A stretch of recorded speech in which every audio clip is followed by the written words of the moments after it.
তালুকদার বাড়িতে শোকের ছায়া পড়েছে। দুতলা বিশিষ্ট পুরনো আমলের এই সুন্দর বাড়িটিতে আজ বাঁধ ভাঙা কান্নার ঢেউ। তালুকদার বাড়ির ছোট ছেলে জাহিদ তালুকদার গতকাল রাতে ইন্তেকাল করেছে। রাতে খাবার খেয়ে ঘুমানোর পর হঠাৎই বুকে ব্যথা শুরু হয় জাহিদের। স্ত্রী রাহিলা স্বামীর এই অবস্থা দেখে চিৎকার করে ডাকে বাড়ির লোকজনদের। বাড়ির লোকেরা তৎক্ষণাৎ জাহিদকে হসপিটালে নিয়ে যাওয়ার ব্যবস্থা করে, কিন্তু মৃত্যু বোধহয় জাহিদের সহায় ছিল। তাই তো অভাগী স্ত্রী আর একমাত্র মেয়ে মুস্কানকে রেখে অকালে মৃত্যুবরণ করে জাহিদ। হসপিটালে নেওয়ার পথে রাস্তায় মারা যায় সে। আদরের ছোট ছেলেকে হারিয়ে একদম ভেঙে পড়েছিলেন এরশাদ তালুকদার। ওনার সবচেয়ে প্রিয় পুত্র ছিল জাহিদ তালুকদার, যে ছেলে কখনো কোনোদিন ওনার কথা অমান্য করেনি, ওনার চোখে চোখ তুলে কথা বলেনি। উনি যা হুকুম করেছেন নির্দ্বিধায় পালন করেছে, সব সময় ওনার সাথে মাথা নুইয়ে কথা বলেছে। মানুষ বলে পরিবারের সবচেয়ে ছোট সন্তানরা ঘাড় তেড়া হয়, বেশি চঞ্চল থাকে, বাবা মায়ের অবাধ্য হয়, কিন্তু জাহিদ ছিল পুরো তার উল্টো।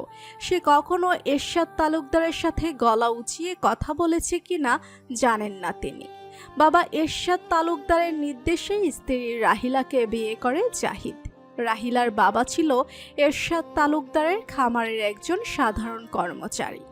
রূপে গুণে রাহিলা ছিল যথেষ্ট সুন্দরী, কিন্তু টাকার অভাবে মেয়েকে ভালো ঘরে বিয়ে দিতে পারছিলেন না রাহিলার বাবা।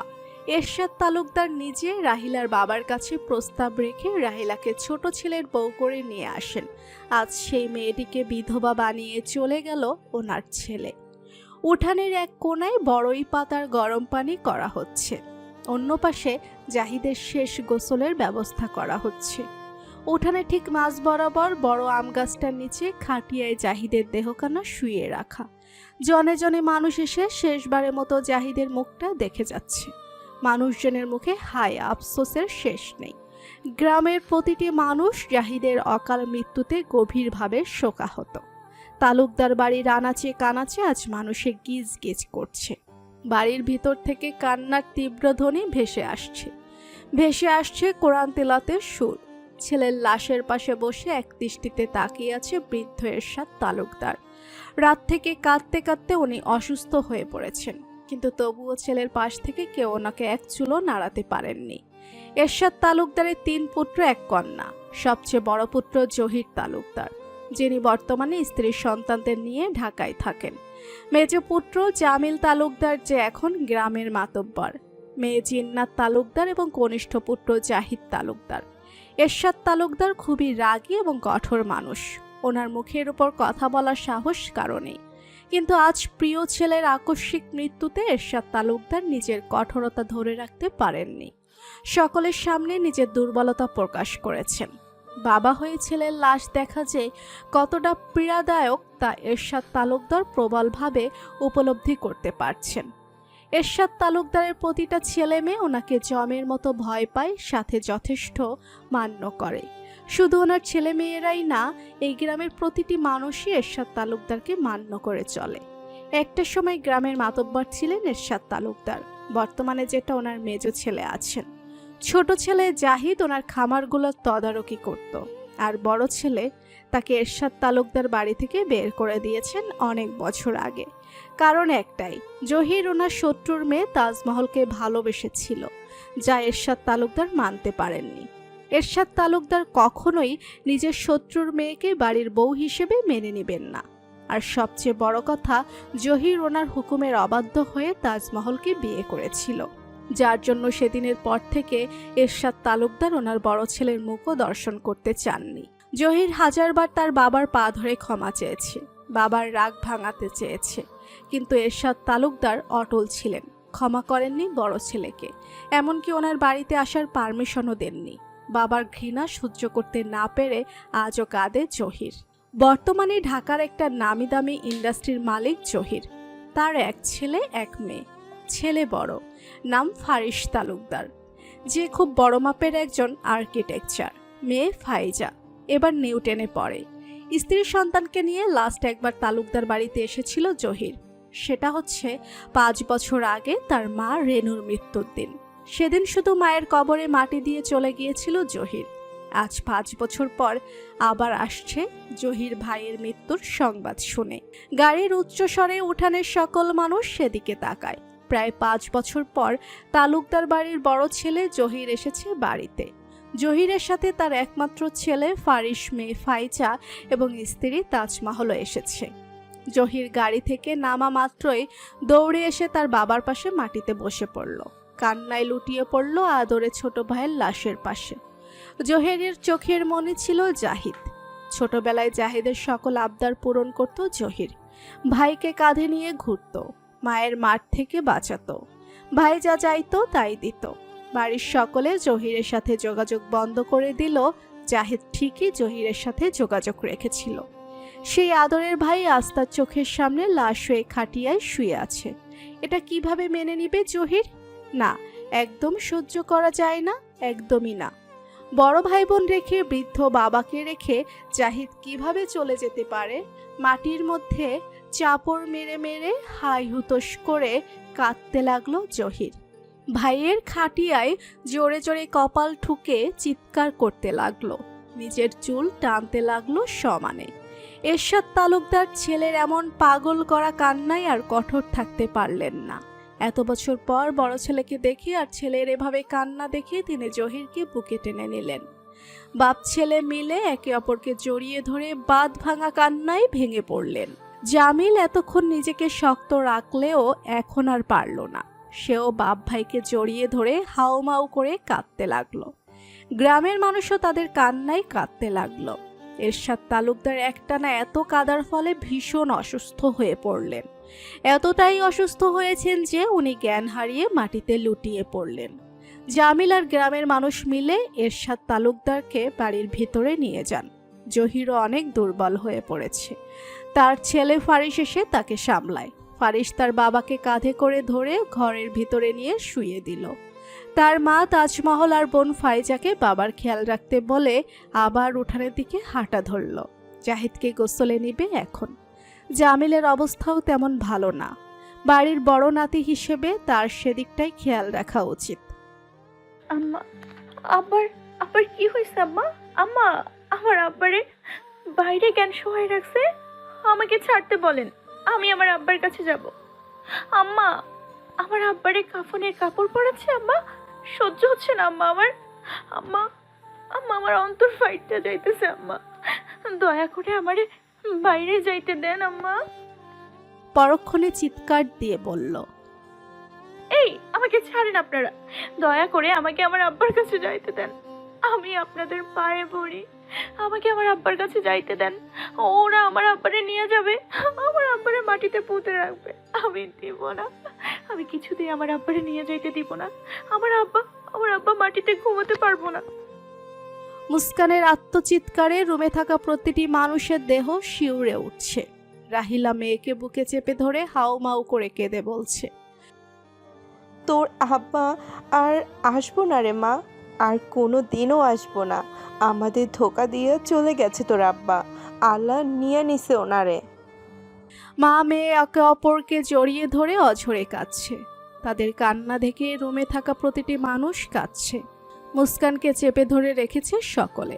মুস্কানের মাথায় পিঠে হাত বুলিয়ে তাকে থামানোর চেষ্টা করছে। উঠানের দিকে যেতে নিয়ে একটা ঘর থেকে আসা চিকন কান্নার স্বরে পা থেমে যায় ফারিসের। না চাইতো সেদিকে তাকিয়ে ছোট্ট একটা মেয়ের উপর চোখ আটকে যায় তার। মুস্কানের বলা প্রতিটা কথা ফারিসের বুকে এসে লাগে। চোখে পানি জমে, গায়ের লোম দাঁড়িয়ে যায়। বাবার এভাবে কান্নাও ফারিসের চোখে পানি জমাতে পারেনি, যেটাই ছোট মেয়েটার আত্মচিৎকারে জমেছে। কতটুকুই বা বয়স হবে মেয়েটার? শুনেছ তো তার বোন ফাইজার সমবয়সী। এতটুকু বয়সে বাবার মৃত্যুর ধাক্কা কিভাবে মেনে নিবে মেয়েটা? ফারিস তাকিয়ে দেখে মুস্কান জ্ঞান হারিয়ে ফেলেছে। রুমে মানুষে গিজ গিজ করছে। তালুকদার বাড়িতে না আসলেও এই বাড়ির প্রতিটি সদস্যকে চেনে ফারিস। কিছু না ভেবে সে মুস্কানের রুমে ঢুকে পড়ল। রুমে থাকা মানুষগুলোর উদ্দেশ্যে গম্ভীর স্বর প্রয়োগ করল, আপনারা এখানে এভাবে ভিড় জমিয়ে রেখেছেন কেন? প্লিজ রুমটা খালি করে দিন সকলে, ওকে স্পেস দিন। এভাবে ভিড় জমিয়ে রাখলে তো ও শ্বাস আটকেই মরে যাবে। ফারিসের গম্ভীর কণ্ঠে মহিলার একে একে রুম থেকে বের হয়ে যেতে লাগলো। জামিলের ওয়াইফ শিল্পী ফারিসকে জিজ্ঞেস করলো, জাহিদ ভাইদের গোসল কি শেষ হয়েছে ফারিস? আসলে মুস্কান বারবার ওর আব্বাকে দেখতে চাচ্ছে। বাইরে তো প্রচুর মানুষ, যদি একটু দেখার ব্যবস্থা করে দিতে। আর তো কোনো দিন দেখতে পারবে না, শেষবারের মতো না হয় বাবাকে দেখে আসুক মেয়েটা। চিরবিদায় দিয়ে আসুক। এতটুকু বলে শাড়ির আঁচলে মুখ চেপে কেঁদে দিলেন শিল্পী। ফারিস মুস্কানের দিকে শীতল চোখে তাকালো। মায়ের বুকে জ্ঞান হারিয়ে নির্জীব পড়ে আছে মুস্কান। অতিরিক্ত কাদার ফলে চোখ মুখ ফুলে ফেপে আছে, নাকটা টকটকে লাল, চোখের নিচে বেয়ে পড়া অশ্রুর ছাপ স্পষ্ট ভাসছে। রাহিলারও একই অবস্থা। মেয়েকে বুকে আগলে জড় পদার্থের মতো বসে আছেন তিনি। তাদের ওপর থেকে দৃষ্টি ফিরিয়ে নিল ফারিস। মেজ চাচি শিল্পীর উদ্দেশ্যে বলল, আপনি মুস্কানের জ্ঞান ফেরানোর ব্যবস্থা করেন চাচি। জাহিদ চাচার গোসল সম্ভবত শেষ। আমি বাইরে গিয়ে দেখছি ওনাকে দেখানোর ব্যবস্থা করা যায় কিনা। শিল্পী চোখের পানি মুছে বলে। আচ্ছা বাবা। জাহিদকে সাদা কাফনের কাপড়ে মুড়িয়ে উঠানের মাঝে শুইয়ে রেখেছে। বাবা, ভাই, বোন, পাড়া প্রতিবেশী শেষবারের মতো প্রাণ ভরে জাহিদের সুন্দর মুখখানা দেখছে। এরশাদ তালুকদারকে কেউ ভিতরে আটকিয়ে রাখতে পারেননি। ছেলেকে শেষ বিদায় জানাতে ছুটে চলে এসেছেন। মুস্কানকে তার চাচি আর চাচাতো বোন তানিয়া ধরে বাহিরে নিয়ে এসেছে। সে ঠিকমতো দাঁড়াতে পারছে না, ঢলে পড়ে যাচ্ছে। এরশাদ তালুকদার নাতনির দিকে এক পলক তাকিয়ে উচ্চস্বরে কেঁদে ওঠেন। ওনার মায়াবী মুখশ্রীর নাতনিটার চেহারার এই কি হাল হয়েছে! চোখ গাল ফুলে একাকার অবস্থা, চেহারাই চেনা যাচ্ছে না। জাহিদের খাটিয়া কাঁধে তুলে রওনা দেওয়ার সময় মুস্কান আকাশ কাঁপিয়ে চিৎকার করে। তার চাচাদের বাধা দেয়, তার বাবাকে নিয়ে না যাওয়ার জন্য মিনতি করে। মুস্কানের পাগলাটে আচরণ কেউ বন্ধ করতে পারছে না। এরশাদ তালুকদার নাতনিকে শক্ত করে বুকে চেপে ধরে ছেলেদের জাহিদের খাটিয়া নিয়ে যেতে হুকুম করেন। মুস্কান আর দাদুর বুকে থেকে চিৎকার করে কান্না করছে আর বলছে, আমাকে ছাড়ো দাদু, আব্বারে নিয়ে যাইতেছে, আমাকে ছাড়ো। আমি আমার আব্বারে কোথাও যাইতে দিব না। দাদু তুমি আটকাও ওদের। হ্যাঁ, আমার আব্বা আমাদের ছাইরা থাকতে পারবে না দাদু। কাঁদতে কাঁদতে জান ছেড়ে মাটিতে পড়ে বসে পড়ল মুস্কান। এরশাদ তালুকদার অন্যদের ইশারায় বলেন মুস্কানকে ঘরে নিয়ে যেতে। ছেলের জানাজায় যাবেন উনি। সকলে মিলে মুস্কানকে জোর করে ঘরে নিয়ে যেতে লাগলো। মুস্কানের এই ভয়ঙ্কর কান্না আজ পুরো গ্রামবাসীকে কাঁদিয়েছে। এরশাদ তালুকদারের প্রিয় নাতনি মুস্কান তালুকদার। খুব স্নেহ করেন উনি মুস্কানকে। সব নাতি নাতনিদের থেকে উনি মুস্কানের খেয়ালটা যেন একটু বেশিই রাখেন। তালুকদার বাড়ির সবচেয়ে সুন্দরী মেয়ে মুস্কান। চোখ ধাঁধানো তার সৌন্দর্য। মুস্কানের রূপ দেখে প্রশংসা করেনি এমন মানুষ গ্রামে খুবই কম আছে। সবাই বলে মুস্কান নাকি তার দাদি রেনুর রূপ পেয়েছে। মুস্কানের দাদি রেনু ছিল ভয়ঙ্কর সৌন্দর্যের অধিকারী। তালুকদার বাড়ির আর কোনো মেয়ে মুস্কানের মতো এমন ভয়ঙ্কর রূপ পায়নি, এমনকি রেনুর ছেলে মেয়েরাও না। এরশাদ তালুকদার মুস্কানের মধ্যেই নিজের স্ত্রীর প্রতিচ্ছবি দেখতে পান। সেই জন্যই বোধহয় মুস্কানকে এতটা ভালোবাসেন তিনি। এমনকি মুস্কানকে মাঝে মধ্যে রেনু বলে সম্বোধনও করেন। জাহিদ তো কখনো মুস্কানকে মা ছাড়া ডাকই দিত না। মুস্কান এবার ক্লাস 10-এ পড়ে। জহিরের মেয়ে ফাইজার 1 মাসের ছোট মুস্কান। জামিলেরও 2 ছেলে মেয়ে। বড় হচ্ছে মেয়ে তানিয়া, যে ফারিসার থেকে 2 বছরের ছোট। তানিয়ার কবেই বিয়ে হয়ে গেছে। যমজ 2 মেয়েও আছে, মিন্নি আর তেন্নি। এরা দুটো এখন ক্লাস 1-এ পড়ে। জামিলের ছেলের নাম রাতুল, সে মুস্কানের 1 বছরের ছোট, এবার ক্লাস 9-এ পড়ে। মুস্কানের ফুফু জিন্নাতারও 2 ছেলে মেয়ে, ছেলে রিশাদ আর মেয়ে রিতা। রিশাদ আর তানিয়া অনেকটা সমবয়সী। রিতা মুস্কান আর ফাইজা থেকে 2 বছরের বড়। হোয়াট? মাথা ঠিক আছে তোমাদের? কি বলছো এসব? মুস্কান আর আমাকে নিয়ে কি করে ভাবতে পারো তোমরা? মুস্কানের এজ দেখেছো? ফাইজার সমানও। প্রায় 1 যুগের গ্যাপ আমাদের মধ্যে। একজন 28 বছর বয়সী ছেলের সাথে 16 বছর বয়সী একটা বাচ্চা মেয়ের বিয়ে কি করে ঠিক করতে পারো তোমরা? ফারিস চিল্লায় কথাগুলো বলছে তার বাবাকে। জহির তালুকদার বলেন, আমি এত কিছু বুঝি না। আমার আব্বাজান বলেছে মুস্কানকে আমার পুত্রবধূ করতে, আমি তাই করব। আমি আমার আব্বাজানের কথা অমান্য করতে পারবো না। জীবনের প্রথমবার আব্বাজান আমার কাছে কিছু আবদার করেছেন, আমি ওনাকে ফেরাতে পারিনি। তোমার বিয়ে মুস্কানের সাথেই হবে, এটাই ফাইনাল। কিরকম চিপ মেন্টালিটি তোমাদের। মুস্কান একটা বাচ্চা মেয়ে, ওর এখন পড়ালেখা করার বয়স, সংসার করার নয়। মুস্কানের পড়ালেখা নিয়ে তোমাকে এত ভাবতে হবে না। আমরা ওকে মূর্খ রাখবো না। গ্রামের মেয়েদের কম বয়সেই বিয়ে হয়, তারাও সংসারও করে, মুস্কানও পারবে। এটা নিয়ে আমি আর কোনো কথা শুনতে চাইছি না। ফারিস বিরক্ত হয়ে এবার তার মাকে বলল, তুমি কিছু বলছো না কেন বাবাকে? কি করে মেনে নিচ্ছ এটা? দাদু আমাকেই কেন মুস্কানের জন্য সিলেক্ট করলো, আর ওকে কেনই বা এখন বিয়ে দিতে চাইছে? জহির তাজমহলের উদ্দেশ্যে বলেন, তাজমহল, তোমার ছেলেকে বলে দাও বিয়ে করলে ওকে মুস্কানকে বিয়ে করতে হবে। এতগুলো বছর পর আব্বাজান আমাকে আপন করে নিয়েছেন, আমার কাছে কিছু চেয়েছেন, আমি আমার আব্বাজানকে কিছুতেই ছোট করতে পারবো না। তাজমহল বিপাকে পড়ে গেল। কার পক্ষে কথা বলবেন তিনি? ছেলে না ছেলের বাপ? ফারিস ক্ষিপ্ত কণ্ঠে বলে, আমি মুস্কানকে বিয়ে করতে পারবো না। জহির তালুকদার দ্বিগুণ ক্ষেপে বলেন, আমার কথার কোনো লড়চড় হবে না। কালই তোমার আর মুস্কানের আকদ হবে। ভালোই ভালো রাজি হয়ে যাও, না হলে তোমায় আমি ত্যায্যপুত্র করব। আপনার যা ইচ্ছা আপনি করতে পারেন, আমি এখন আপনার উপর ডিপেন্ডেবল নই। ফারিস! জহির তালুকদার ক্ষুব্ধ কণ্ঠে চিল্লিয়ে ছেলের দিকে তেড়ে যান। তাজমহল সামনে দাঁড়িয়ে বাধা দেন। পরক্ষণেই দরজায় তীব্র আওয়াজ শোনা যায়। জামিল ডাকছে, জোরে জোরে দরজা ধাক্কাচ্ছে। জহির বড় শ্বাস ফেলে দরজা খুলে দিল। জামিল দ্রুত বলে, আব্বাজান আপনাদের সবাইকে এক্ষুনি ওনার ঘরে যেতে বলেছেন ভাইজান। জহিরের গম্ভীর স্বর। তুই যা, আসছি আমরা। জামিল চলে গেল। জহির যেতে নিয়েও পিছু ফিরে তাজমহলকে উদ্দেশ্য করে বলল, আব্বাজান নিশ্চয়ই বিয়ে বিষয়ক কথা বলতে ডাকছে। তোমার ছেলেকে বলে দাও, সে যদি আব্বাজানের সামনে মুস্কানকে বিয়ে করতে অস্বীকার করে তাহলে সে তার মাকে বিধবা দেখবে। মুখে হাত চেপে চিৎকার করে ওঠেন তাজমহল। ফারিস জিদ্দে ঘুষি মারে সামনে থাকা দেয়ালে। জহির ছেলের রাগ তোয়াক্কা না করে গট গট পায়ে এরশাদ তালুকদারের ঘরের দিকে চলে যান। মাঝখান থেকে জ্বালায় ফাঁসলেন তাজমহল। বাপ যেমন ছেলেও তেমন, একটার থেকে একটা কম না। ছেলে যেন বাপের থেকেও এক কাঠি ওপরে। স্বামী আর ছেলের এই জেদ ঠেলতে ঠেলতেই তিনি নিজের জীবনের অর্ধেক আয়ু কমিয়ে ফেলেছেন। জাহিরের মৃত্যুর আজ 4 দিন। গতকাল রাতে এরশাদ তালুকদারকে হসপিটাল থেকে বাসায় আনা হয়েছে। গুরুতর অসুস্থ তিনি। নাতনি মুস্কানকে নিয়ে ওনার যত চিন্তা। মেয়েটার বাবা মারা গেছে, ওনার শরীরটাও আজকাল ঠিক থাকে না। কবে যেন আল্লাহর ডাক পড়ে বলা যায় না। তাই তিনি চাইছিলেন মুস্কানের একটা কুল করে যেতে। মুস্কানের জায়গায় অন্য কেউ থাকলে কখনোই এই পদক্ষেপ নিতেন না এরশাদ তালুকদার। মুস্কান ওনার অনেক পছন্দের নাতনি। ওনার প্রিয় পুত্রের কলিজা ছিল মুস্কান, তাই পুত্রের চিহ্নকে রক্ষা ওনার দায়িত্ব। গ্রামের অনেক মানুষের বদনজর আছে মুস্কানের ওপর। সেজন্য এরশাদ তালুকদার চাচ্ছেন কম বয়সেই মুস্কানের বিয়েটা দিয়ে দিতে। উনি না থাকলে কেউই মুস্কান বা রাহিলার দেখভাল ভালো করে করবে না। রাহিলারও একটা ভালো ব্যবস্থা করবেন এরশাদ তালুকদার। উনি ভেবে রেখেছেন জাহিদের ভাগের বেশ অর্ধেক সম্পত্তি উনি রাহিলার নামে করে দিবেন, আর বাকিটুকু মুস্কানের। তাহলেই তাদের কেউ অবহেলা করতে পারবে না।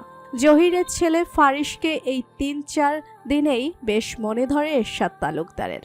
ছেলেটির স্বভাব চরিত্রে উনি নিজেকে খুঁজে পেয়েছেন। এমনকি নিজের থেকে একটু বেশি কিছুই দেখেছেন উনি ফারিসের মাঝে। ফারিসের পার্সোনালিটি, দায়িত্ববোধ, মুখের আদল, গঠন সবকিছুই মুগ্ধ করেছে এরশাদ তালুকদারকে। তাছাড়া উনি ওনার নাতনি তানিয়ার থেকে ফারিসের পুরো ব্যাকগ্রাউন্ডের খোঁজ দিয়েছেন, তেমন কিছুই পাননি। ছেলে জামিল, মেয়ে জিন্নাত তো ফারিসের প্রশংসায় পঞ্চমুখ। যেখানে মানুষের চোখের দিকে তাকিয়ে তার চরিত্রের সার্টিফিকেট দিয়ে দিতে পারেন এরশাদ তালুকদার, সেখানে ফারিস তোনার নাতি, যার জন্য দ্বিতীয়বার আর চিন্তা না করে মুস্কানের জন্য ফারিসকে সিলেক্ট করেন এরশাদ তালুকদার। বড় ছেলে জহিরের কাছে প্রস্তাব রাখার সাথে সাথে জহির দিক বিদিক না দেখে মুহূর্তের মধ্যেই হ্যাঁ বলে দেন। কিন্তু এখন তো দেখছে জল অন্যদিকে গড়াচ্ছে। ফারিস নাকি তার বাবার সাথে মুস্কানকে বিয়ে করবে না বলে তর্কাতর্কি করছে। খবর শুনে এরশাদ তালুকদার তৎক্ষণাৎ সকলকে ওনার রুমে ডাকেন। মুস্কান যেন এক ধাক্কার পর এক ধাক্কা খেয়েই চলেছে। বাবার মৃত্যু 3 দিন গিয়েছে কিনা দাদু তার বিয়ে ঠিক করে ফেলল। তার অনুমতি নেওয়ার প্রয়োজনও মনে করল না। সে বিয়ে করবে কিনা, তার এ বিয়েতে মত আছে কিনা কিছুই জিজ্ঞেস করলো না। আজ আব্বা ছাড়া কেউই ভালোবাসে না মুস্কানকে, কেউ না। দাদু শুধু এতদিন ভালোবাসা দেখিয়েছে, যদি না দেখাতো তাহলে এত তাড়াতাড়ি কিছুতেই তার বিয়ে ঠিক করতে পারতো না। এসব ভেবে মুস্কান ফুফিয়ে ফুফিয়ে কাঁদছে। রাহিলা মুস্কানের ঘরে ঢুকে দেখে মেয়ে তার কান্না করে অবস্থা খারাপ করে ফেলেছে। রাহিলা দ্রুত গিয়ে মুস্কানকে জড়িয়ে ধরে। মুস্কান তার মাকে পেয়ে এবার জোরে জোরে কাঁদতে লাগলো, ভাঙা গলায় বলতে লাগলো, আমি বিয়ে করব না আম্মা, আমি কিছুতেই এখন বিয়ে করব না। রাহিলা মেয়ের মাথায় হাত বুলিয়ে কোমল স্বরে বোঝানোর চেষ্টা করেন। তা বললে কি করে হয় মা? তোর দাদু নিজে তোর বিয়ে ঠিক করছে। তুই তো জানিস কেউ তোর দাদুর মুখের উপর কথা বলতে পারে না। উনি এক কথার মানুষ। বিয়েতে রাজি হয়ে যা মা। তোর দাদু তো তোর খারাপ চায় না বল। মুস্কান রেগে ঝাঁটা মেরে তার মায়ের হাত সরিয়ে ফেলে, উচ্চ স্বরে বলে, তোমরা সবাই এক। আব্বা ছাড়া কেউ আমাকে ভালোবাসে না, কেউ না। সবাই আমাকে বিদায় করার জন্য উঠে পড়ে লেগেছো। আমি এখন পড়ালেখা করতে চাই, বিয়ে না। কেন বুঝতে চাইছো না তোমরা? রাহিলা বোঝানোর স্বরে বলে, আমারও তো তোকে বিদায় করতে চাইছি না মা। ফারিস তো তোর কাজিন, খুব ভালো ছেলে। তোর সাথে বিয়ে হলে তুই আমাদের মাঝে থাকবি। যখন চাইবি তখন আসতে পারবি। দেখলি তো এই কটা দিন আমাদের কিভাবে খেয়াল রেখেছে ছেলেটা। তোর দাদুকে হসপিটালে নেওয়া থেকে শুরু করে তোকে ডক্টর দেখানো, তোর চাচুদের সামলানো সব করেছে। ফারিস তোকেও ভালো রাখবে বলে আমার বিশ্বাস। তাছাড়া তোর বড় চাচু তোর দাদুকে কথা দিয়েছে, ওনারা তোকে পড়াবে। তুই যত দূর পড়তে চাস পড়াবে। ফারিসকে বিয়ে করলে তুই খুশি থাকবি মা। প্লিজ রাজি হয়ে যা। আমি তোর দাদুকে না বলতে পারবো না। মুস্কান করুণ সুরে বলে, তোমরা কেন বুঝতে পারছো না আম্মা? আমার এখনো বিয়ের বয়স হয়নি। আমি সংসারের কিছুই বুঝি না। 18 বছরের নিচে মেয়েদের বিয়ে দেয়া আইনত অপরাধ, তোমরা জানো না? রাহিলা এবার শক্ত কণ্ঠে বলেন, গ্রামের মেয়েদের কম বয়সে বিয়ে হয় মুস্কান। তোর তানিয়াপুরও কম বয়সে বিয়ে হয়েছিল। আস্তে আস্তেই সব বুঝিয়ে যাবি। তোর দাদু তোর ভবিষ্যতের কথা চিন্তা করি এই ডিসিশন নিয়েছেন। আল্লাহ না করুক তোর দাদুর যদি কিছু হয়ে যায়, আমি কোনোদিনও এই হিংস্র সমাজে তোর জন্য সুপাত্র খুঁজে বের করতে পারবো না। চুপচাপ বিয়েতে রাজি হয়ে যা। আম্মা, মুস্কান তার মাকে কিছু বলার আগে দরজায় ঠক ঠক আওয়াজ হয়। জিন্নাত ডাকছে, ছোট ভাবি, আব্বাজান এক্ষুনি সকলকে ওনার ঘরে যেতে বলেছেন, জলদি আসেন, মুস্কানকেও সাথে নিয়ে আসেন। রাহিলা খাট থেকে নেমে মেয়ের মাথায় হাত রেখে বলেন, তোর দাদু ডেকে পাঠিয়েছেন, মনে হয় বিয়ের কথা বলবেন। তোর আব্বা কখনো তোর দাদুর কথা অমান্য করেনি, ওনার মুখের উপর কথা বলেনি। আশা করি তুইও তোর আব্বার মান রাখবি। মেয়েকে এতটুকু বলে চলে গেলেন রাহিলা। মুস্কান রাগে বিছানার বালিশ ছুঁড়ে ফেলেছে, চাদর এলোমেলো করে ফেলেছে, চিৎকার করে কাঁদছে। কাপা কাপা হাতে কাবিন নামায় স্বাক্ষর করলো মুস্কান। মুখ দিয়ে কবুল বলে মায়ের বুকে কান্নায় ভেঙে পড়ল। আটকাতে পারেনি কেউ বিয়েটা। এরশাদ তালুকদারের উপর কেউ কথা বলতে পারেনি। ফারিস বলতে গেলে তার বাবা তাকে থামিয়ে দেয়, মরে যাবার হুমকি দেয়। বাধ্য হয়ে ফারিসও বিয়েটা করে নেয়। বিয়ে সম্পূর্ণ হতেই রেগে মেগে সেখান থেকে বেরিয়ে যায় ফারিস। তার বাপ দাদুদের এই ট্রিপিক্যাল মেন্টালিটি সে আর মানতে পারছে না। আব্বাজান কি পাগল হয়ে গেছে নাকি? জাহিদ মরেছে কয়দিন হয়েছে, উনি মুস্কানের বিয়ে পড়িয়ে দিলেন? মরা বাড়িতে কে বিয়ে পড়ায়? গ্রামের মানুষ চারদিক থেকে কত কথা বলছে জানো? হাটে গিয়েছিলাম আমি, লোকজনের কথায় মাথা নুইয়ে বাড়ি ফিরে এসেছি। সবাই বলাবলি করছে ছেলের চোখে তার বাবার মাথা নষ্ট হয়ে গেছে, তাই তো মরা বাড়িতে নাতনির বিয়ে দিয়েছে। কেউ কেউ তো বলছে বাবা নেই দেখে ছোট মেয়েকে বিয়ে দিয়ে বোঝা কমাচ্ছে। কথাগুলো চড়া গলায় বলে থামলেন মোখলেস শেখ। জিন্নাত বলল, তো আমি কি করব? তুমি আম্মাকে কেন বলছো? তোমাদের সকলের সামনেই তো আব্বাজান মুস্কানের বিয়েটা দিয়েছেন, তখন আটকাতে পারোনি? কারো কথা শুনে তোমার আব্বাজান শুধু তো পারেই নিজের হুকুম অন্যের উপর চাপিয়ে দিতে। কত ইচ্ছে ছিল জহির ভাইজানকে বলে আমাদের রিতার সাথে ফারিসের বিয়েটা পাকা করব। জাহির ভাইজানের যত সম্পদ তা তো ফারিসেরই। আর ফারিস যা ইনকাম করে তোমার মেয়ে সারা জীবন বসে খেয়ে ফুরাতে পারতো না, রাজরানী হয়ে থাকতো, রাজাও পেত সাথে রাজ্য। আমার সব প্ল্যানে তোমার বাপ জল ঢেলে দিয়েছে। শুধু তোমার বাবাকে বলছি কেন, তুমিও তো সমান দোষী। বারবার বলেছিলাম জহির ভাইজানের সাথে কথা বলো আমাদের রিতার ব্যাপারে, বলনি তুমি? এতদিনে আমার ব্যবসারও উন্নতি হয়ে যেত তাহলে। বাদ দাও এবার, আল্লাহর রাস্তা বন্ধ করো। আর কত লোভ করবে তুমি? লোভ করতে করতে তো পেটটাকে এমন ঢোল বানিয়েছো। তোমার এই লোভের জন্যই আজ কিছু পেলে না। ভালো হয়েছে আব্বাজান ফারিসের বিয়ে মুস্কানের সাথে দিয়েছে, আমি খুশি হয়েছি। না হলে আমার মেয়েটার জীবন নরক বানিয়ে দিতে তুমি টাকা চেয়ে চেয়ে, ঠিক যেভাবে আমার জীবনটাকে বানিয়েছো। আমার বাপ ভাই তো কম সাহায্য করেনি তোমায়, ব্যবসার কথা বলে বলে কত কত টাকা খসিয়েছে ওদের থেকে। শেষমেশ আমার ছোট ভাই জাহিদকে ঠকিয়ে খামারের এত বড় একটা লোকসান করেছো। একমাত্র তোমার জন্য আমার ভাই চিন্তা করে বুকে ব্যথা উঠিয়েছে। তুমি দায়ী আমার ভাইয়ের মৃত্যুর জন্য, তুমি। কথাগুলো বলে মুখে আঁচল চেপে কেঁদে দিলেন জিন্নাত। মোখলেস দ্রুত এসে জিন্নাতের মুখ চেপে ধরল। চুপ, একদম চুপ। খবরদার, তোর ভাইয়ের মৃত্যুর ব্লেম আমার উপর দিচ্ছিস তো? যা বলছি তা তো করতে পারছিস না, পারিস শুধু ফ্যাচ ফ্যাচ করে কাঁদতে। দুটো কাজ দিয়েছি, একটা তো ঠিকঠাক করতে পারতি। মুস্কানের বিষয়টা অন্তত আমার ছেলে রিশাদের সাথে দেওয়ার ব্যবস্থা করতি, তাহলে আর এই দিন দেখতে হতো না। জাহিদের সব সম্পত্তিও হাতিয়ে নিতে পারতাম মুস্কানের মাধ্যমে। জিন্নাত শরীরের জোরে স্বামীর হাত মুখ থেকে ছুটিয়ে ফেলে, চিল্লিয়ে বলে, ছি, ঘেন্না হয় আমার তোমার উপর, ঘেন্না। মুস্কানের মতো এমন নিষ্পাপ একটা মেয়ের জীবন ধ্বংস করার কথা চিন্তা করতে বুক কাঁপে না তোমার? শয়তান লোক, তোমার ছেলে রিশাদ পুরো তোমার কার্বন কপি। মদ নেশাদ্রব্য নিয়ে দিন শুরু হয় ওর।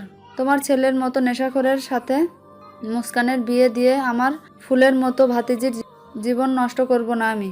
তুমি আমাকে মেরে ফেললেও না। আর আমার আব্বাজান তোমার ছেলেকে দু চোখে দেখতে পারে না। নাতনির সাথে বিয়ে দিবে তো দূরে থাক। লোভে পাপ, পাপে মৃত্যু। অন্য সম্পত্তির উপর লোভ করা বন্ধ করো এবার।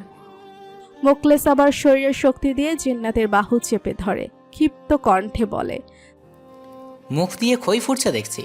বাবার বাড়ি এসে গলায় জোর বেড়েছে।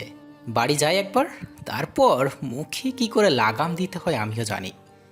জিন্নাত হাত মোচড়াতে মোচড়াতে বলে, ওটাই তো পারো শুধু, কাপুরুষের মতো স্ত্রীর গায়ে হাত তুলতে। আর আমার বাপ ভাইদের থেকে কিভাবে টাকা হাতানো যায় সেটার ফোনতে আটকাতে।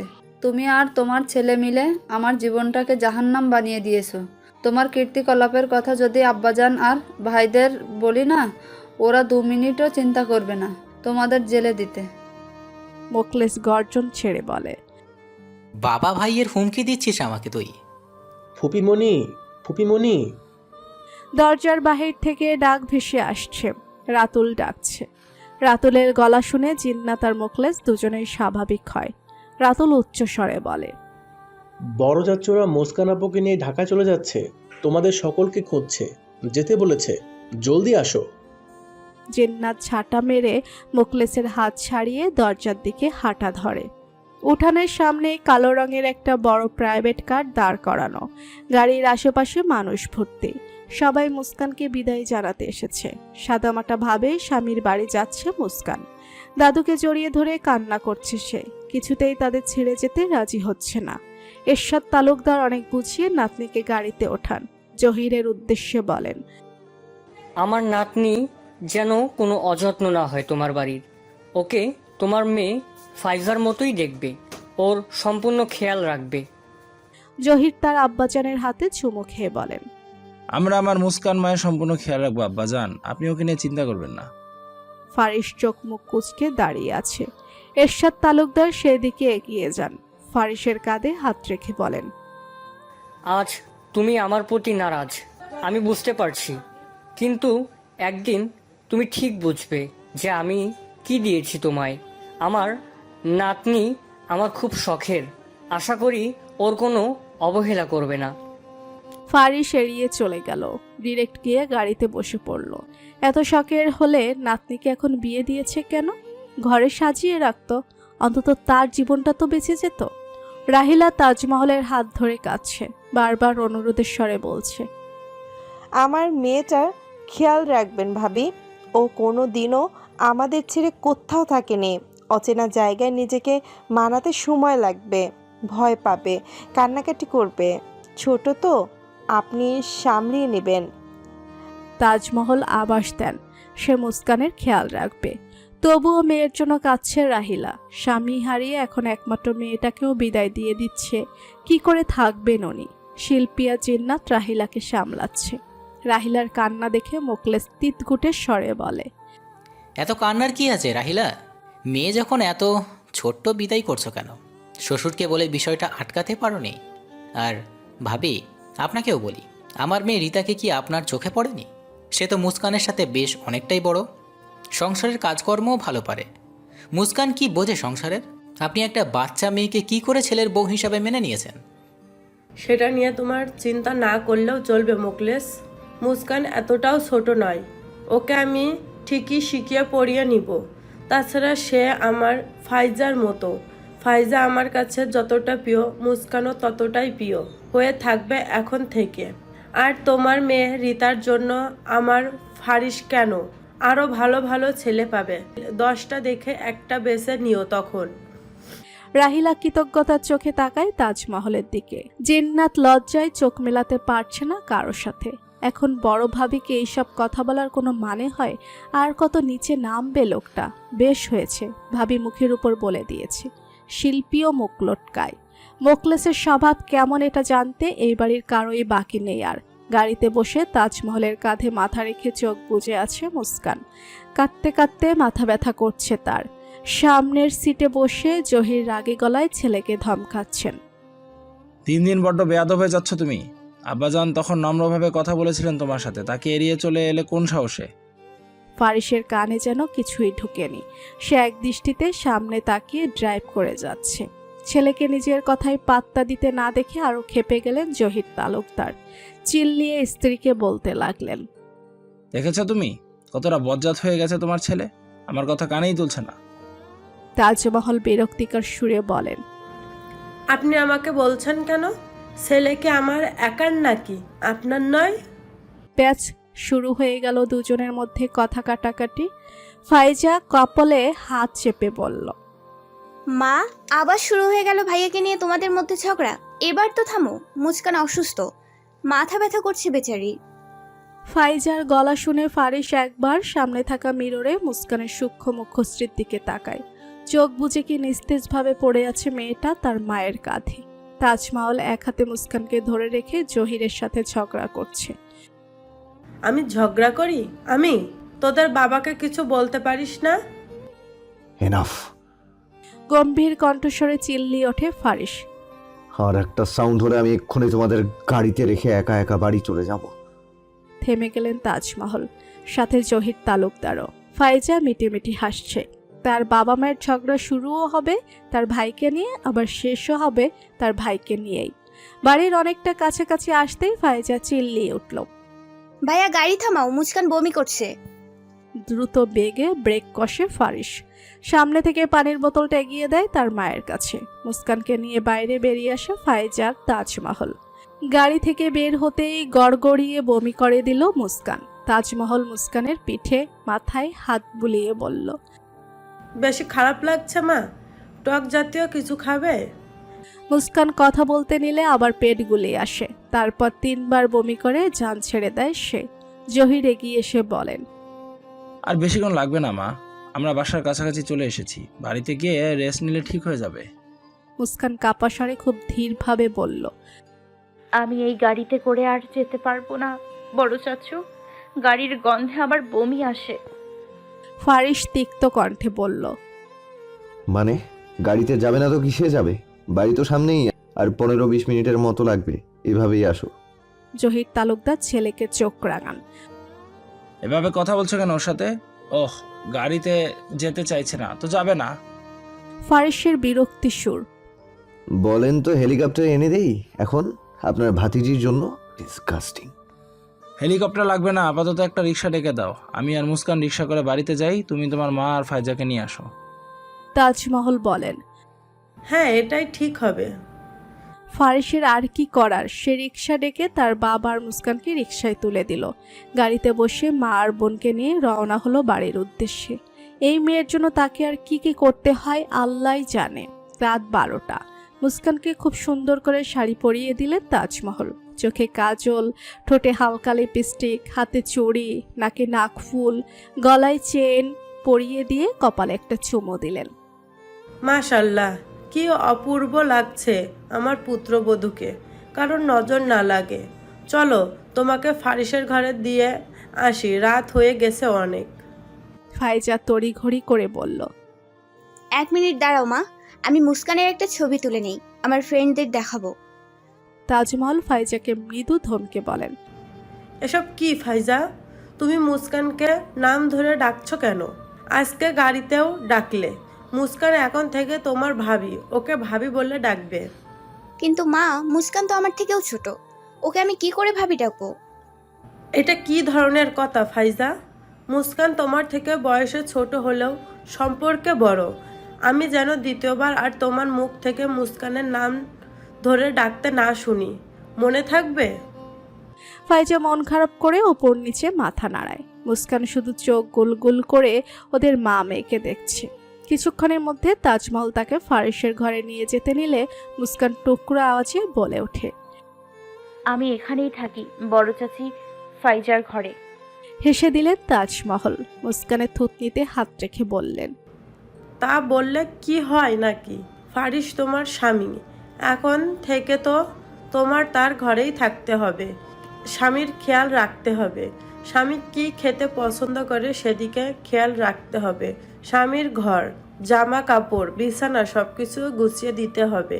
সে কখন বাড়িতে আসে, কখন কাজে যায় সেদিকে নজর রাখতে হবে।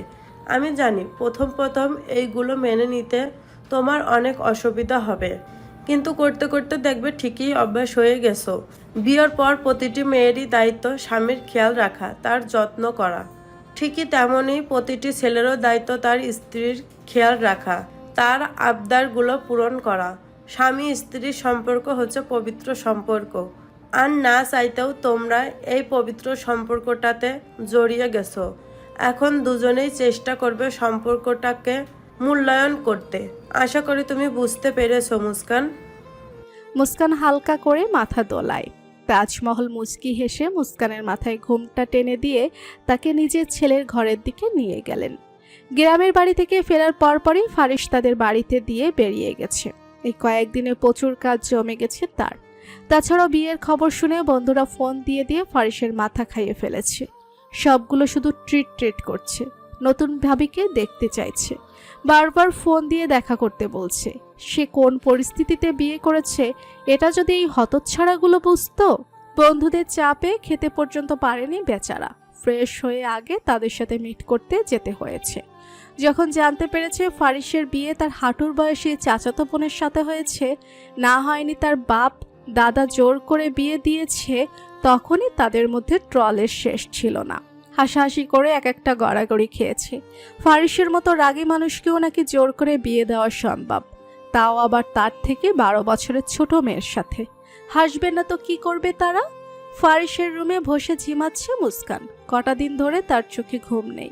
বাবার মৃত্যুর পর থেকে বিন্দুমাত্র ঘুমাতে পারেনি সে। তাজমহল তাকে ঘরে বসিয়ে রেখে সে কখন চলে গেছে। সে চোখ ঘুরিয়ে ঘুরিয়ে ফারিসের পুরো ঘরটা দেখছে। ঘরের প্রতিটা জিনিসপত্রই আধুনিকতায় ঘেরা। ফারিসদের বাড়িটা মুস্কানদের তালুকদার বাড়ির মতো বড় হলেও এখানে জিনিসপত্রে তালুকদার বাড়ির কোনো ছিটেফোঁটাও নেই।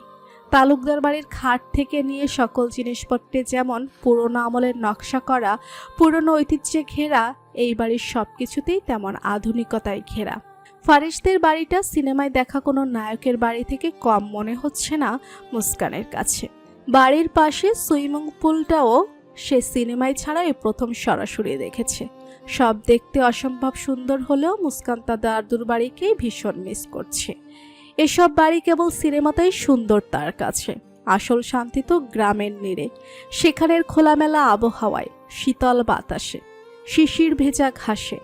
ভোরে পাখির কলকালতে, গ্রামের আঁকাবাঁকা মেঠো পথে, হাটে বসা মেলায়, হেমন্তের পিঠা উৎসবে, শীতের কুয়াশায়, খেজুরের রসের মন মাতানো স্বাদে, গ্রীষ্মের আম কুড়ানোতে, শরতের ঘুড়ি উড়ানোতে, গ্রামের প্রতিটা দৃশ্যই যেন ছবির মতো সুন্দর।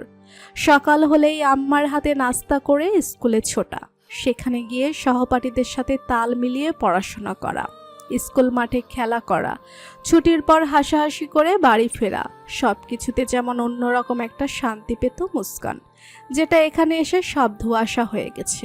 নিজের গ্রাম, স্কুল, সহপাঠী, গ্রামে থাকা মানুষ, দাদু, মেজো চাচা, মেজো চাচি, রাতুল, আম্মা, সবাইকে ভীষণ রকমের মিস করছে মুস্কান। কি সুন্দর জীবন চলছিল তার।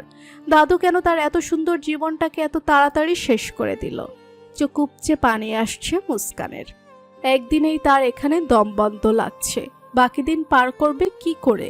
ফারেশ বাড়িতে ঢুকতেই দেখে তার মা তার জন্য খাবার নিয়ে ডাইনিং টেবিলে বসে আছে। বেশি রাত করে বাড়ি ফেরা ফারেশের নিত্যদিনের অভ্যাস। ছেলে গভীর রাতে বাড়ি ফিরবে, তার মা তার জন্য খাবার সাজিয়ে অপেক্ষা করবে। এটাই চলে আসছে কয়েক বছর ধরে। তাজমহল ছেলেকে কত করে বলেন একটু জলদি বাসায় আসার জন্য, কিন্তু ফারেশ যেন কানেই তুলে না। উল্টো তার মাকে বলে সে যেন ঘুমিয়ে পড়ে, তার খাবার সে নিজে নিয়েই খেতে পারবে। তাজমহল কথা শুনে না। তিনি জানেন উনি যদি খাবার নিয়ে ছেলের জন্য অপেক্ষা না করেন তাহলে ফারেশ নিজে গিয়েই ওনাকে ডেকে তুলে আনবে। এইভাবে যতই বলুক না কেন সে নিজে খেয়ে নিবে। তার সামনে যদি সব খাবার সারি সারি করেও সাজিয়ে রাখা হয় তবুও সে তাজমহলকে ঘুম থেকে তুলে নিয়ে আসবেই। তার নাকি রাতে একা একা খেতে ভালো লাগে না, কেউ পাশে থাকলে শান্তি লাগে। তাজমহল তো এই জন্য এতদিন ফারেশকে বিয়ে কর বলে পাগল করে ফেলতো। একটা বউ এলে অন্তত ওনার জ্বালা কিছুটা কম হবে। ফারেশকে দেখে তাজমহল চিকন সুরে বলেন, বাড়িতে আসার সময় হয়েছে আপনার আব্বাজান। আর কয়েকটা ঘন্টা পরে আসতেন, ভোর হওয়ার জন্য অপেক্ষা করতেন। মা তুমি জানোই আমার আসতে লেট হয়, খাবার রেখে চলে গেলেই পারো।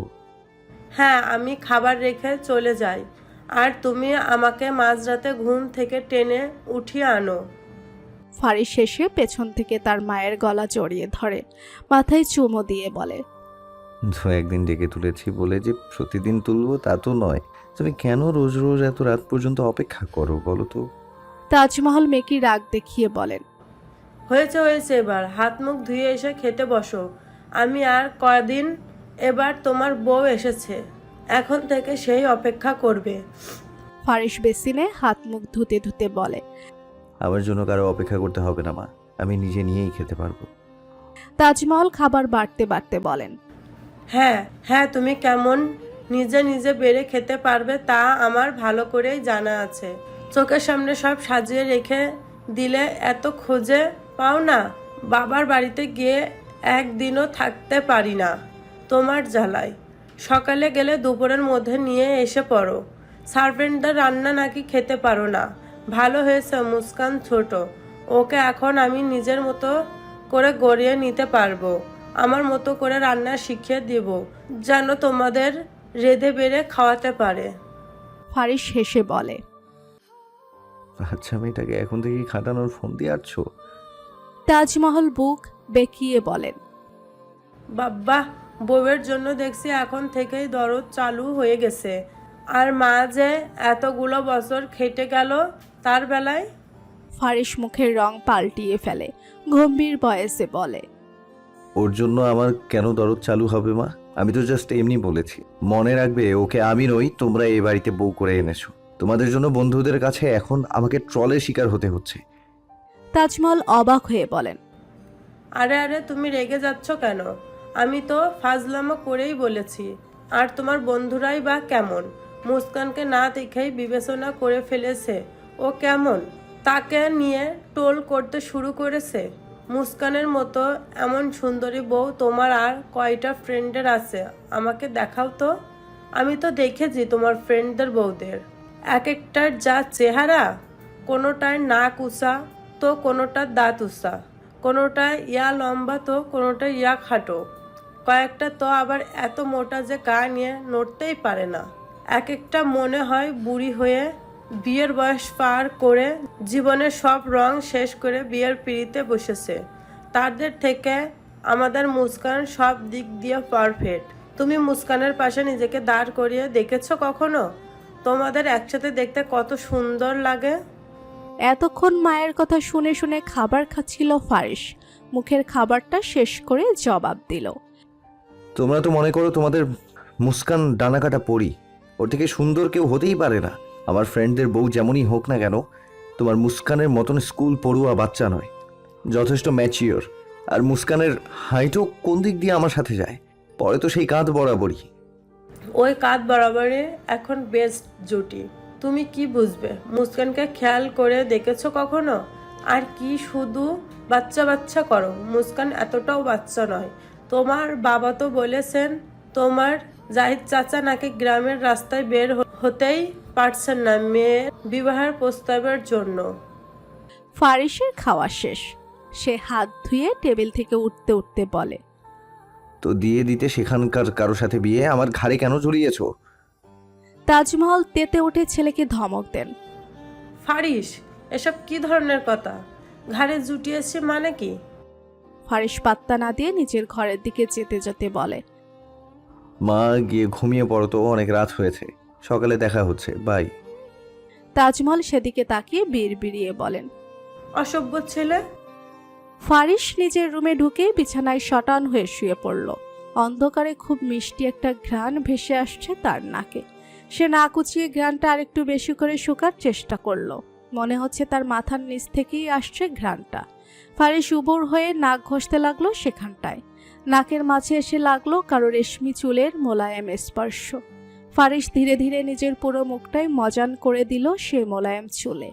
ঘ্রাণটা মন্দ লাগছে না তার। চুলে টান অনুভব করতেই মুস্কান ধরফড়িয়ে ঘুম থেকে উঠল। অন্ধকারে কারো ছায়ামূর্তি দেখে ভয়ে এক প্রকার লাফিয়ে খাট থেকে নেমে পড়ল। ভূত ভূত আম্মা, ভূত! আমাকে বাঁচাও আম্মা, আম্মা এখানে ভূত আছে। মুস্কানের চিৎকারে হুঁশ আসে ফারিসের। কি করছিল এতক্ষণে বুঝতে পেরে সেও ধরফড়িয়ে খাট থেকে নেমে পড়ল। মুস্কান এখনো চিল্লাচ্ছে। ফারিস দ্রুত গিয়ে রুমের লাইট অন করলো। ইতিমধ্যে ঘেমে গেছে মুস্কান। গ্রামের মেয়ে বলে ভূত পেত একটু বেশি বিশ্বাস করে সে। অন্ধকারে ফারিসের সুটাম দেহের অবয়ব দেখে অসম্ভব ভয় পেয়েছে আজ। এখনো কাঁপছে। ফারিস গম্ভীর স্বরে জিজ্ঞেস করলো, এই মেয়ে, তুমি আমার ঘরে কি করছো? মুস্কান কেঁপে কেঁপে উত্তর দিল, বড় চাচি দিয়ে গেছে। ততক্ষণে মুস্কানের চিৎকার শুনে তাজমহল রুমে হাজির। কি হয়েছে ফারিস? মুস্কান এভাবে চিৎকার করলো কেন? ফারিস বিরক্তিকর কণ্ঠে বলল, ও আমার ঘরে কি করছে মা? মানে? মুস্কান তোমার স্ত্রী, ও তোমার ঘরে থাকবে না তো কার ঘরে থাকবে? আরে বিয়ে করেছি বলে কি এখন এক ঘরেও থাকতে হবে? বাড়িতে কি রুমের অভাব পড়েছে? ও তো ফাইজার ঘরেও থাকতে পারে। কেন তোমার বউ ফাইজার ঘরে থাকবে কেন? তোমরা এখন একটা নতুন সম্পর্কে আবদ্ধ হয়েছো। চেষ্টা করো সম্পর্কটাকে মেনে নিতে। তোমার বিহেভিয়ার দেখে আমি অবাক হচ্ছি ফারিস। এসব কেমন আচরণ করছো তুমি? মুস্কান এখন থেকে তোমার ঘরেই থাকবে, এটা নিয়ে আর কোনো কথা হবে না। ফারিস চোখ মুখ অন্ধকার বানিয়ে দাঁড়িয়ে আছে। অতিষ্ঠ লাগছে তার। মুস্কান এক কোণায় কাচুমাচু করে দাঁড়িয়ে আছে। তাজমহল মুস্কানের দিকে এগিয়ে গিয়ে বলেন, নতুন জায়গায় নতুন মানুষ দেখে তোমার অস্বস্তি হচ্ছে বুঝতে পারছি। এত ভয়ের কিছু নেই মুস্কান, তুমি নির্দ্বিধায় এই রুমে থাকতে পারো। ফারিস কিছু করলে তোমার বড় চাচ্চু দেখে নিবে তাকে। মুস্কান কথা বলে না, মাথায় আঁচল টেনে মুখ নুয়ে দাঁড়িয়ে আছে। বুক ফেটে কান্না আসছে তার। সবাই তাকে কোথায় এনে ফেললো। এখানে একটুও ভালো লাগছে না মুস্কানের। তাজমহল ফারিসের ঘরে মুস্কানকে দিয়ে যাওয়ার পর মুস্কানের ক্লান্তিতে চোখ বুজে আসে। বিছানায় একটু হেলান দিয়ে বসতেই চোখে ঘুম চলে আসে। চুলগুলো ভেজা ছিল বিধায় সেগুলো বালিশে ছড়িয়ে দিয়ে সেও চোখ বুজেছিল। কখন যে ঘুমিয়ে পড়েছে বুঝতে পারেনি। তাজমহল চলে গেলে ফারিস ঘরের দরজা চেপে বিছানার উপর হয়ে শুয়ে পড়ল।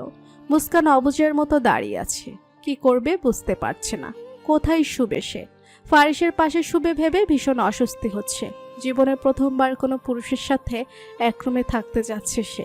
ভয় আর অস্বস্তিতে তার হৃৎপিণ্ড ঢিপ ঢিপ করছে। মুস্কানকে অবুঝের মতো দাঁড়িয়ে থাকতে দেখে ফারিস মাথা উঠিয়ে ধমকে উঠল। এভাবে আহাম্মকের মতো দাঁড়িয়ে আছো কেন এখানে? ঘুমোতে ইচ্ছে হলে ঘুমাও, তাহলে লাইট অফ করে চলে যাও। আমি টায়ার্ড, ঘুমাবো। মুস্কান নিচু স্বরে বলল। আমি কোথায় ঘুমাবো? ফারিস বেশ বিরক্তি হলো। কেন? আমার মাথায় কোনো অসুবিধা হবে তোমার আমার মাথায় ঘুমাতে? ডাফার। মুস্কান হকচকিয়ে উঠল, ঢোক গিলে মিনমিনিয়ে বলল। আসলে আমার আপনার সাথে এই বিছানায় ঘুমোতে কেমন যেন।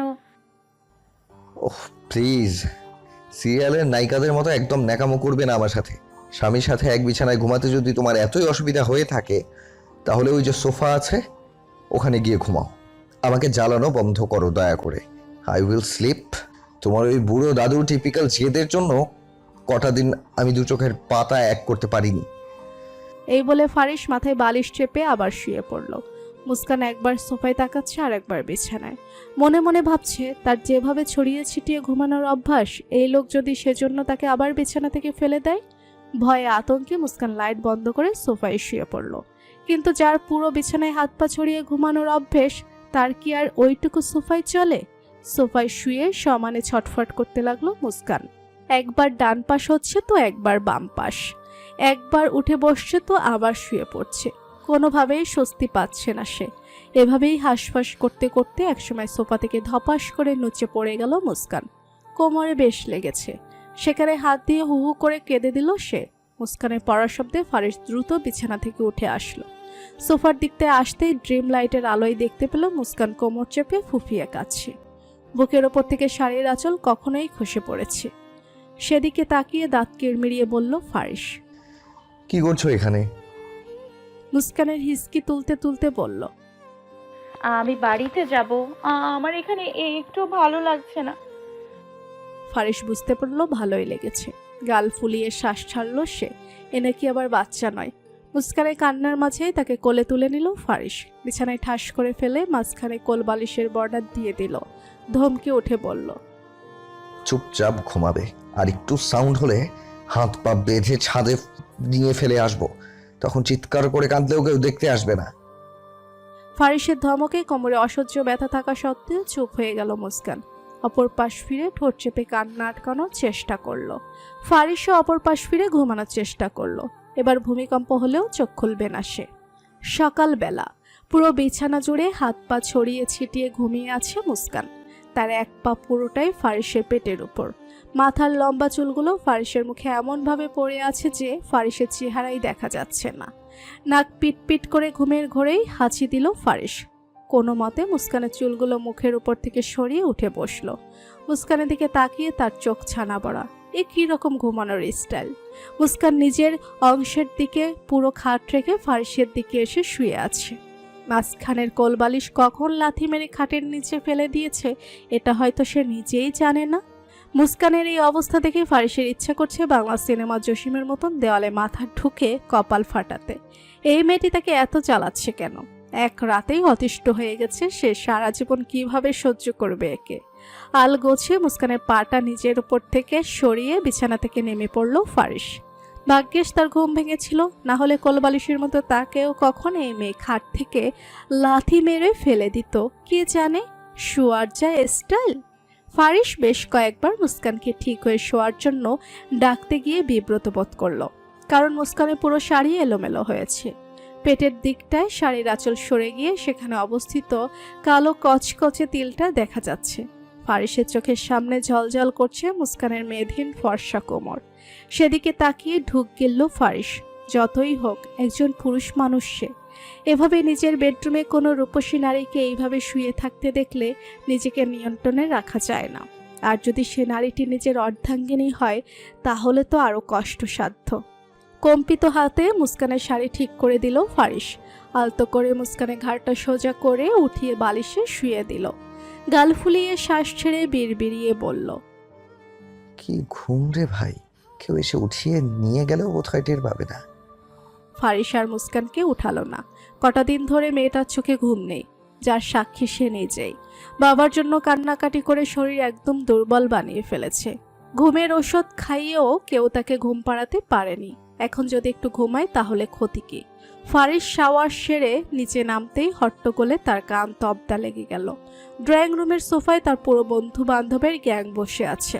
তাজমহলকে চারদিক থেকে ঘিরে ধরে বকবক করতে করতে তার মাথায় জ্যাম ধরিয়ে দিয়েছে এইগুলা। সবগুলো মুস্কানকে দেখতে এসেছে। ফারিসের ফ্রেন্ডদের মধ্যে অনেকেই পড়ালেখা শেষ করে নিজেদের বান্ধবীকে বিয়ে করে নিয়েছে। এখন তারা বউ সমেত না জানি হুট করে ফারিসের বউ দেখতে এসেছে। তাদের হ্যান্ডসাম বন্ধু কেমন মেয়ে বিয়ে করেছে দেখতে হবে না? ফারিস ড্রয়িং রুমে আসতেই তার বান্ধবী টয়া শুধালো, অবশেষে বিছানা ছেড়ে উঠে আসতে মন চাইলো তোর? আমরা তো ভেবেছিলাম আজ আর ঘরের দরজাই খুলবি না, দরজা ভেঙে তোর বউ আর বাসর দুটোই দেখে আসবো। তাজমহল তখনই উঠে চা নাস্তার ব্যবস্থা করতে চলে গেছে। ফারিস তাদের বন্ধুদের দিকে তাকিয়ে হাসি মুখে বলল, তোরা কখন এলি? আমাকে জানাসনি কেন? ফারিসের বন্ধু কুদ্দুস বলল, প্রায় 3 ঘন্টা হবে। বউ নিয়ে পড়ে থাকলে বুঝবি কিভাবে? ফারিস এসে কুদ্দুসকে ঘুষি মারল। তোর মিথ্যে বলার অভ্যাসটা আর গেল না। ফারিসের বন্ধুরা ভার্সিটিতে পড়াকালীন প্রায় সময়ই ফারিসদের বাড়ি আসতো। এখন অনেকে বউ, সংসার, চাকরি নিয়ে ব্যস্ত হয়ে গেছে বলে আসতে পারে না। ফারিসের বন্ধু বান্ধবীর গ্যাং খুব বড় হলেও 6 জন বাদে এখন আর সবার সাথে তেমন যোগাযোগ নেই ফারিসের। কুদ্দুস হচ্ছে ফারিসের বন্ধুদের মধ্যে সবচেয়ে ফানি আর দুষ্টু। নিহান আর রমেশ দুষ্টু হলেও বউদের জন্য তেমন দুষ্টমি করতে পারে না। তাদের বউরা এককালে তাদেরই বান্ধবী ছিল। বেশি দিন হয়নি বিয়ে হয়েছে। নিহান আর টয়ার বিয়ে হয়েছে বছরখানেক হবে। বিয়েটা তারা ভালোবেসেই করেছে। টয়া ফর্সা হলেও দেখতে কিছুটা ফ্যাট, যার জন্য নিহান তাকে মজা করে মাঝে মধ্যে মোটি বলে ডাকে। আর সেই ডাক শুনে টয়া তো রেগে ফায়ার। রমেশও তাদের বান্ধবী তন্নিকে বিয়ে করেছে, তারাও প্রেম করেই। কিন্তু এখানে তন্নি রমেশকে আগে প্রেম প্রস্তাব দিয়েছে। রমেশ রাজি ছিল না। তন্নি যেন কি করে রমেশকে পটিয়ে পাটিয়ে বিয়ে করে নিয়েছে।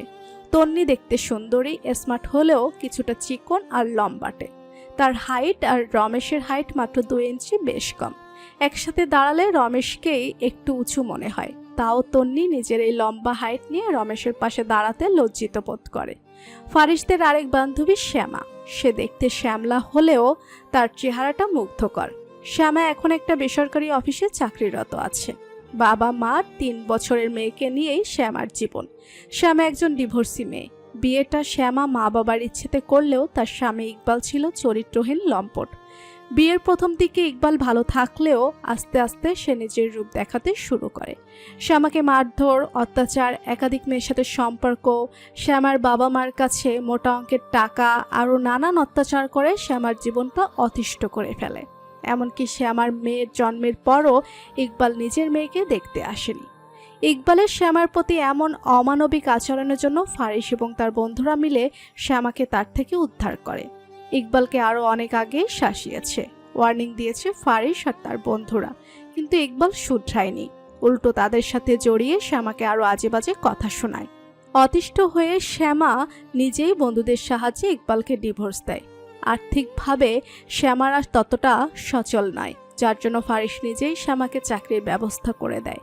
শ্যামার মেয়ের জন্য ফারিস আর তাদের বন্ধুরা যতটা করেছে এটা শ্যামা কোনোদিনও ভুলবে না।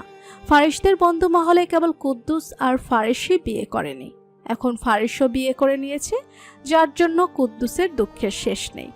তাজমহল সকলের সামনে চা নাস্তা নিয়ে হাজির হতেই টয়া বলল, ফারিসের বউ কোথায় আন্টি? পুত্রবধূকে কি দেখাবেন না আমাদের? তাজমহল মুস্কি হেসে বলেন, দেখাবো না কেন? অবশ্যই দেখাবো। বসো তোমরা, মাত্রই তো এলে, নাস্তা করো, বিশ্রাম নাও। আমি মুস্কানকে নিয়ে আসছি। তোমাদের দুপুরের খাবারের আয়োজন করা হচ্ছে। আমি কিন্তু এমনি এমনি ছাড়ছি না। কতদিন বাদে এলে তোমরা? না না আন্টি, ব্যস্ত হবেন না, আমরা এত দেরি করব না, মুস্কানকে দেখেই চলে যাব, আপনি ওকে নিয়ে আসুন। বাকিরাও তাল মেলালো। তাজমহল কিছুক্ষণ তাদের দুপুরে থাকার জন্য শাসিয়ে মুস্কানকে আনতে উপরে চলে গেল। ফারিস সোফায় আয়েশ করে বসে আছে। তার ভেজা চুল দেখে নিহান প্রশ্ন করল, ব্যাপার কি দোষ? উঠেছিস দেরি করে, আবার চুলো ভেজা? বাচ্চা মেয়েটা ঠিক আছে তো? ফারিস নিহানের দিকে সোফার কোষণ ছুঁড়ে মারল। নিহান কেস ধরে হাসতে লাগলো। রমেশ বলল,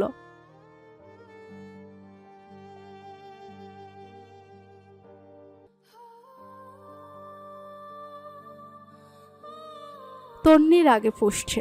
রমেশের পাশেই ছিল সে। এলোপাতাড়ি কিল ঘুষি মারতে লাগলো তাকে। তা দেখে ড্রয়িং রুমে থাকা সবাই হাসতে লাগলো।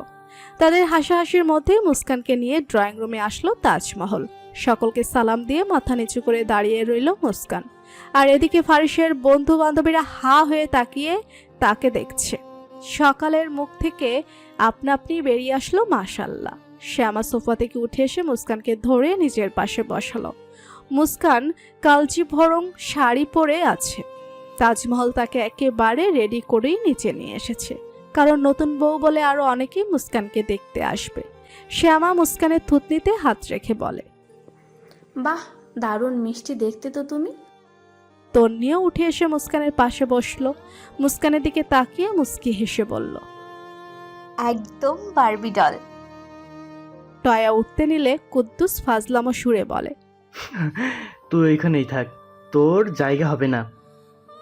টয়া ধারাম করে কুদ্দুসের পিঠে কিল বসিয়ে দিল। তোর বউ আমার থেকেও 4 ডাবল হবে, দেখে নিস। কুদ্দুস মেকি হেসে বলল, তাহলে তো আমারই লাভ।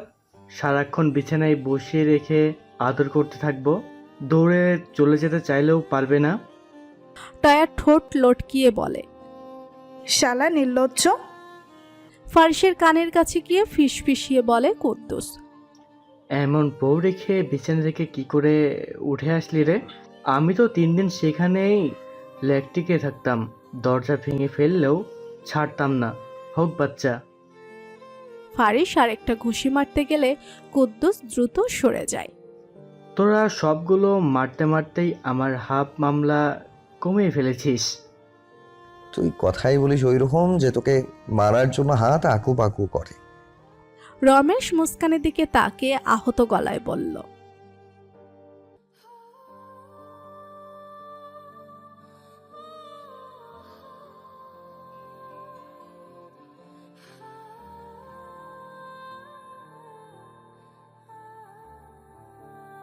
তন্নিকে চিকনা গলায় সে রমেশের দিকে কটমট করে তাকালো। কিড়মিড় করে বলল, ওহ, তোর ভাবি হয়, ভাবিদিকে রেসপেক্ট দিয়ে কথা বল। রমেশ ব্যঙ্গ করে বলল,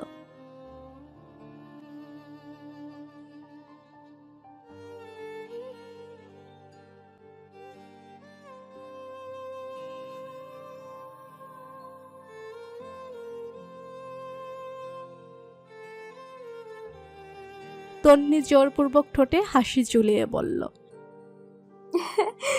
ও তাই নাকি বর্মশাই, আপনি বাড়ি চলুন, আপনার চোখের অ্যান্টেনা খুলবো আমি। মুস্কান ফ্যাল করে তাকিয়ে ফারিসের বন্ধুদের খুনসুটে দেখছে। তারা মুস্কানের সামনেই হাসাহাসি করছে, মজা করছে। মুস্কানও তাদের হাসিতে সামান্য হাসে। কত মজা করে এরা। ফারিস মুস্কানের দিকে আরো চোখে তাকায়। মেয়েটাকে হাসলে কতটা সতেজ লাগে, অথচ তাকে একবারও হাসতে দেখেনি ফারিস। কুদ্দুস মুস্কানকে উদ্দেশ্য করে রসাত্মক গলায় বলে, 1 গ্লাস পানি খাওয়াতে পারবেন ভাবি? মুস্কান লজ্জা পায়। কত বড় ছেলে তাকে ভাবি ডাকছে। সে জানে লোকটা মজা করে ডাকছে, তাও সে লজ্জা পাচ্ছে। মুস্কান সোফা থেকে উঠে আলতো পায়ে হেঁটে পানি আনতে চলে যায়। কাল রাতে সোফা থেকে পড়ে কোমরে অনেকটাই ব্যথা পেয়েছিল, যেটা এখনো আছে, যার জন্য সে একটু পা টানা দিয়েই হাঁটছে। মুস্কানের এভাবে হাঁটা দেখে কুদ্দুস অবাক হওয়ার ভান করে ফারিসকে বলল, মেয়েটার একই হাল করেছিস বন্ধু, ঠিক করে হাঁটতে পর্যন্ত পারছে না বেচারা। বাচ্চা মেয়ে এত নিতে পারে? একটু বুঝে শুনে করবি না? আহারে। ফারিস ডোন্ট কেয়ার ভাব নিয়ে ফোন টিপছে। কুদ্দুসের কথা যেন শুনলই না। সে জানে তার বন্ধুরা এরকমই, এক একটা বজ্জাতের হাড্ডি। একটু আগে কুদ্দুস নিজেই বলছিল সে হলে বিছানায় 3 দিন লেটকিয়ে থাকতো, হোক বাচ্চা। এখন আবার সে এ কথা বলছে। এর মুখের কোনো সংযম নেই। মুস্কান 1 গ্লাস পানি নিয়ে এসে কুদ্দুসের দিকে বাড়িয়ে দিল। কুদ্দুস হাত বাড়িয়ে মুস্কানের থেকে গ্লাসটা নিতে নিতে দুষ্টু কণ্ঠে বলল, ভাবি আপনি ঠিক আছেন তো? মুস্কান লজ্জা পেয়ে কুদ্দুসের ধরার আগে গ্লাসটা ছেড়ে দিল।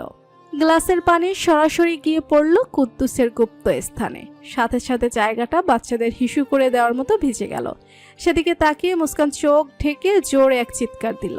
লজ্জায় হতভম্ব মুস্কান আর 1 মিনিটও সেখানে না দাঁড়িয়ে দৌড়ে ঘরের ভিতর চলে গেল। আর এদিকে ফারিস সহ ড্রয়িং রুমের সবাই হাসতে হাসতে এক প্রকার গড়াগড়ি খাচ্ছে। নিহান আর রমেশ তো হাসতে হাসতে ফ্লোরেই বসে পড়েছে। তারা যতবার কুদ্দুসের ভেজা জায়গাটায় তাকাচ্ছে ততবার ঘর কাঁপিয়ে হেসে উঠছে। হাসি যেন থামছেই না। চলে গেছে ফারিসের বন্ধুরা। মুস্কান আর লজ্জায় তাদের সামনে আসেনি। বিকেলের দিকে ফারিসকে ইমার্জেন্সি ফোন দিয়ে বাড়িতে আনেন তাজমহল। ফারিস নিজের কাজে বেরিয়ে গিয়েছিল বন্ধুদের বিদায় দিয়েই, কিন্তু মায়ের ফোন কলে আবার ফিরে আসতে হলো। বাড়িতে ঢুকতেই ফারিস মুস্কান আর ফাইজাকে রেডি হয়ে সোফায় বসে থাকতে দেখে। তাজমহল আর ফাইজা মিলে জোর করে মুস্কানকে রেডি করেছে। ফারিসকে দেখেই তাজমহল তার দিকে এগিয়ে আসে। মায়ের দিকে তাকিয়ে রাশভরির স্বরে বলে ফারিস, কি হয়েছে মা? এভাবে কেন ডেকে আনিয়েছো আমায়? জানো আমি কাজে গেলে খুব ব্যস্ত থাকি, এরপরেও এভাবে এমার্জেন্সি তলব করার কোনো মানে হয়? তাজমহল ছেলের কথায় খুবই বিরক্ত হন। দরকার না হলে তো তোমায় এভাবে ডেকে আনতাম না। আমি বারবার বলেছিলাম বিকেলের মধ্যে চলে এসো, মুস্কানকে নিয়ে শপিংয়ে যেতে হবে, অথচ সন্ধ্যা হয়ে যাচ্ছে, তুমি আসছোই না। মেয়েটা বাড়ির নতুন বউ, কিন্তু তার জন্য এখন পর্যন্ত কোনো শপিংই করা হলো না, একটাও শাড়ি কেনা হলো না। কয়েকদিন বাদেই তোমার নানিজান মুস্কানকে দেখতে আসবে। তুমি তো জানো তোমার নানিজান কি রকম মানুষ, পুরনো নিয়ম কারণে আবদ্ধ তিনি। নাত বউকে শাড়িতে না দেখে কে জানে কত 12,000ই শুরু করবে আম্মাজান। তাছাড়া মুস্কানের আরও কত যাবতীয় জিনিস, এত কেনা বাকি। তো এত দরকার যখন তোমরাই চলে যেতে ওকে নিয়ে শপিংয়ে, আমার সাথে যাওয়ার কি দরকার? তাছাড়া আমার এইসব মেয়েদের জিনিস সম্বন্ধে কোনো আইডিয়া নেই। তোমার আইডিয়া থাকতে তো বলিনি আমি। মুস্কান আর ফাইজাকে নিয়ে গেলেই চলবে। মুস্কানের যা যা লাগবে সে নিজেই পছন্দ করে নিবে, আর না পারলে ফাইজা তো আছেই, সেই সিলেক্ট করে দিবে। তুমি তো জানো তোমার বোন কেনাকাটায় কতটা এক্সপার্ট। ফারিস তিক্ত কণ্ঠে বলে, এর জন্য তুমি আমার কাজ রেখে এভাবে? ফারিসের বাক্য শেষ না হতেই তাজমহলের কর্কশ সুর ভেসে ওঠে। কি এমন কাজ কাজ করো সারাদিন? বিয়ে করেছো, বউয়ের খেয়াল রাখতে শিখো, ওকে সময় দাও। বিয়ে আমি করিনি, তোমরা জোর করে করিয়েছো। ভুলে যাও কেন বারবার? মুস্কানের নিজেকে নিয়ে তাদের মা ছেলের মধ্যে কথা কাটাকাটি দেখতে আর ভালো লাগছে না, তাই সে ধীর আওয়াজে বলল, থাক না বড় চাচি, আমার শপিংয়ের তো কোনো প্রয়োজন নেই। মুস্কানের গলা শুনে ফারিস শান্ত চোখে একবার তার দিকে তাকালো। নীল গাউনে মাথায় ঘুমটা টেনে নিচের দিকে তাকিয়ে আছে মেয়েটি। শরীরের সাথে জামার কালারটা পুরো ফুটে উঠেছে, কি সুন্দর দেখতে লাগছে। ফারিস আর কথা বাড়ায় না, তাজমহলকে উদ্দেশ্য করে বলে, আমি বাইরে আছি, ওদের আসতে বলো। এই বলে সে গটগট পায়ে বাহিরের দিকে চলে যায়। তাজমহল মুস্কানের কাছে গিয়ে তার মাথায় হাত রেখে মুস্কি হেসে বলেন, যাও, ফারিস বাইরে ওয়েট করছে, বরের পকেট খালাস করে ফিরবে আজ। যা ইচ্ছা হয় সেটা ভালো লাগে সেটাই কিনবে, কোনো দ্বিধা করবে না। আর সব সময় ফাইজা আর ফারিসের পাশাপাশি থাকবে, কেমন? মুস্কান মাথা নাড়ায়। তাজমহল ফাইজার দিকে তাকিয়ে বলেন, ওকে সব সময় তোমাদের সাথে সাথেই রাখবে, একা ছাড়বে না। মেয়েটা শহরে নতুন, এসব বড় বড় শপিং মল সম্পর্কে ওর তেমন ধারণা নেই। ফাইজা দ্রুত উত্তর দেয়, আরে রাখবো, তোমার পুত্রবধূর হাত দরকার পড়লে শিকল দিয়ে বেঁধে রাখবো। এখন আসি, ভাইয়া বাইরে ওয়েট করছে কখন থেকে, লেট করলে আবার ধমকানো শুরু করবে। এই বলে ফাইজা মুস্কানের হাত ধরে টেনে বাইরের দিকে ছুটতে লাগলো। তাজমহল উচ্চস্বরে বলছে, সাবধানে। গাড়ির সামনে এসে ফাইজা মুস্কানকে সমানে ঠেলে যাচ্ছে ফারিসের পাশে বসার জন্য, কিন্তু মুস্কান কিছুতেই রাজি হচ্ছে না। তার এই গাড়িতে যেতেই ইচ্ছে করছে না। গাড়ির গন্ধে কেমন মাথা ঘুরে, বমি পায়। ফারিস ড্রাইভিং সিটে বসে তটস্থ ভঙ্গিতে তাদের দিকেই তাকিয়ে আছে, চোখে মুখে ঘোর বিরাগ। ফাইজার ঠেলাঠেলিতে মুস্কান তার দিকে অসহায় চোখে তাকালো, থেমে থেমে বলল, আমি গাড়িতে যাব না ফাইজা। ফারিস আর ধৈর্য ধরে বসে থাকতে পারল না, অধৈর্য হয়ে গাড়ি থেকে নেমে পড়ল। মুস্কানের সামনে এসে এক প্রকার ধমকিয়ে বলল, এই মেয়ে, সমস্যা কি তোমার? গাড়িতে যাবে না তো কি উড়ে যাবে? কখন থেকে দেখছি তামাশা করে যাচ্ছ। আমাকে তোমার শ্বশুরের মতো অবলা ভাববে না যে তোমার জন্য ঢ্যাং ঢ্যাং করে রিক্সায় চড়ে বেড়াবো। তোমার বর নিজের গাড়ি ছাড়া চলতে পারে না, আর এখন থেকে তোমাকেও গাড়িতে চড়ার অভ্যেস করে নিতে হবে। এখন কোনো রকম প্যাঁ পো করা ছাড়া চুপচাপ গাড়িতে উঠে বসো। ফারিসের ধমক শুনে মুস্কানের জান যায় যায় অবস্থা। তার ছোটখাটো কলিজা কি এত বড় পুরুষের ধমক নিতে পারে? তার উপর আবার বলছে সে নাকি পেপো করে। আচ্ছা, এই লোকটা এমন কেন? ভয়ে মুস্কান দ্রুত গাড়িতে উঠে বসলো। ফাইজাকে নিজেদের দিকে হা করে তাকিয়ে থাকতে দেখে ফারিস তাকেও ধমক দিল। তোকে কি এবার ইনভিটেশন দিয়ে গাড়িতে ওঠাতে হবে? ফাইজা ভয়ে ভয়ে বলল। ও উঠছি তো। সেও দ্রুত গাড়িতে উঠে বসে। ফারিস গাড়িতে বসা মাত্রই গাড়ির উইন্ডো বন্ধ করে এসিটা ছেড়ে দিল। এই ঠান্ডার মাঝেও ঘেমে গেছে সে।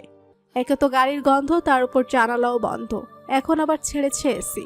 এসির গন্ধে মুস্কানের নাড়ি ভুড়ি সব উল্টে আসার উপক্রম। সে দ্রুত ওড়না দিয়ে নাক মুখ চেপে ধরে বসে রইল। বমি করে দিলে পড়বে আরেক ফ্যাসাদে। শপিং মলে এসে মুস্কানের চোখ পুরো কপালে। সে ফাইজার হাত চেপে চারপাশটা চোখ ঘুরিয়ে ঘুরিয়ে দেখছে। তাদের গ্রামের হাটে তো কখনো এত আলোকরশ্মির মেলা দেখেনি সে। সেখানে রেস্টলগুলোও খুব ছোট ছোট, আর এখানে এত বড় শপিং মলে ফাইজা আর ফারিস কোনো দিকে ঢুকে কোন দিক দিয়ে চলে যাচ্ছে কিছুই বুঝতে পারছে না মুস্কান। সে কেবল তাদের দুই ভাই বোনের পিছু পিছু বোকার মতো হেঁটে যাচ্ছে। এখানে তাকে ফেলে গেলে হয়তো কাশ্মীর কালেও বাড়ি যেতে পারবে না সে। বাড়ি তো দূর, এখান থেকে বের হওয়ার রাস্তাই খুঁজে পাবে না সে। চলন্ত লিফটের কাছে আসতেই ফাইজার হাত শক্ত করে চেপে ধরল মুস্কান। ভয়ের সামনে পা বাড়াতে চাইছে না কোনোভাবে। ফাইজা আশ্বাস দিয়ে বলছে কিছু হবে না, এটাতে ভয়ের কিছুই নেই, একবার উঠলেই ভয় কেটে যাবে। কিন্তু মুস্কান সাহস পাচ্ছে না, এক পা বাড়াতে নিলেই আবার পেছিয়ে ফেলছে। সেই দিকে তাকিয়ে ফারিস নিজেই এসে মুস্কানের হাত আঁকড়ে ধরল। কয়েক সেকেন্ডের জন্য কেঁপে উঠল মুস্কান। ফারিসের কোনো ভাবাবেগ হলো না। সে নিজের মতো করে ফাইজাকে বলছে, তুই যা, আমি দেখছি। ভাইয়ের কথায় সেকেন্ডের মধ্যে লিফট পেয়ে উপর উঠে পড়ল ফাইজা। ফারিস এবার মুস্কানের অনেকটা কাছে এসে গম্ভীর স্বরে বলল, তুমি কি যেতে পারবে নাকি কোলে করে নিয়ে যাব? ফারিসের গম্ভীর গলায় অস্বাভাবিক কথা শুনে মুস্কানের পেট মুচড়ে উঠল। লজ্জায় কান দুটো গরম হয়ে গেল সাথে সাথে। চোখ খিচে বিসমিল্লা বলে কোনো রকমের সিঁড়িতে পা রাখলো সে। ভয়ে চিল্লিয়ে ফারিসের হাত সহ টি শার্ট খামচে ধরল। সব রকম দোয়া দরুদ পড়ে ফেলেছে ইতিমধ্যে। ঠোঁটে দাঁত চেপে মৃদু হাসলো ফারিস। খুব সাবধানে মুস্কানকে নিজের দিকে আগলে নিল। ফাইজার হাসির শব্দে চোখ খুলল মুস্কান। চারপাশে তাকিয়ে চুপসে যাওয়া ভয়েসে বলল, এসে পড়েছি। ফাইজা হেসে মুস্কানের গাল টেনে দিয়ে বলল, are you so funny Muskan. গালে হাত রেখে অবাক হয়ে ফাইজার কাণ্ড দেখে যাচ্ছে মুস্কান। একের পর এক জিনিস সে কিনে যাচ্ছে মুস্কানের জন্য। যেটাই ভালো লাগছে সেটাই ফারিসকে দেখিয়ে জিজ্ঞেস করছে, ভাইয়া এটা নেই? ফারিসও কি সুন্দর মাথা নাড়িয়ে সম্মতি দিয়ে দিচ্ছে। মুস্কান বারবার ফাইজাকে বারণ করছে এত কিছু না নিতে, তার এত জিনিসের কোনো প্রয়োজন নেই। কিন্তু ফাইজা কথাই শুনছে না।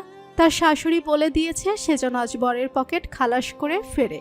সে কি খালাস করবে? তার বর তো নিজেই নিজের পকেট খালাস করে ফেলছে শপিং করে করে। এত দামি দামি জিনিস নেওয়ার কোনো মানে হয়? ফোনে কল আসে। মুস্কানকে রেখে একটু দূরে দাঁড়িয়ে কথা বলছে ফারিস। দূর থেকে এক নজরে তাকিয়ে আছে মুস্কান ফারিসের দিকে। না চাইতেও চোখ চলে যাচ্ছে বারবার। লোকটা সুদর্শন, অতীব সুদর্শন। কথা বলার স্টাইলটাও সুন্দর। এই যে খানিকক্ষণ বাদে বাদে হাত দিয়ে চুলগুলো উঁচু করে ধরছে, টুকরো আওয়াজে কথা বলছে, কথার ফাঁকে ফাঁকে মৃদু হাসছে। এই স্টাইলগুলোও চমৎকার। কালো টি শার্টটা গায়ের সাথে মিশে অসম্ভব সুন্দর দেখাচ্ছে লোকটাকে। এমন নয় যে মুস্কান ফারিসকে আগে কখনো দেখেনি, সে দেখেছে। ফারিসের বহু ছবি দেখিয়েছে রাতুল তাকে। তখন ছবিগুলো দেখে তার মনে ভালো লাগা বা অন্য কিছুই সৃষ্টি হয়নি যেটা এখন হচ্ছে, হয়তো স্বামী বলে।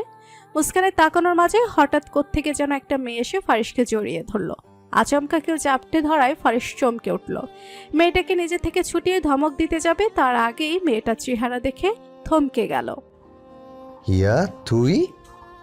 হিয়া কাঁদতে কাঁদতে ফারিসকে আবারও জড়িয়ে ধরল। ফারিস ছুটাতে চাইছে কিন্তু হিয়া ছাড়ছে না। সে শক্ত করে ফারিসকে চাপটে ধরে কেঁদে যাচ্ছে।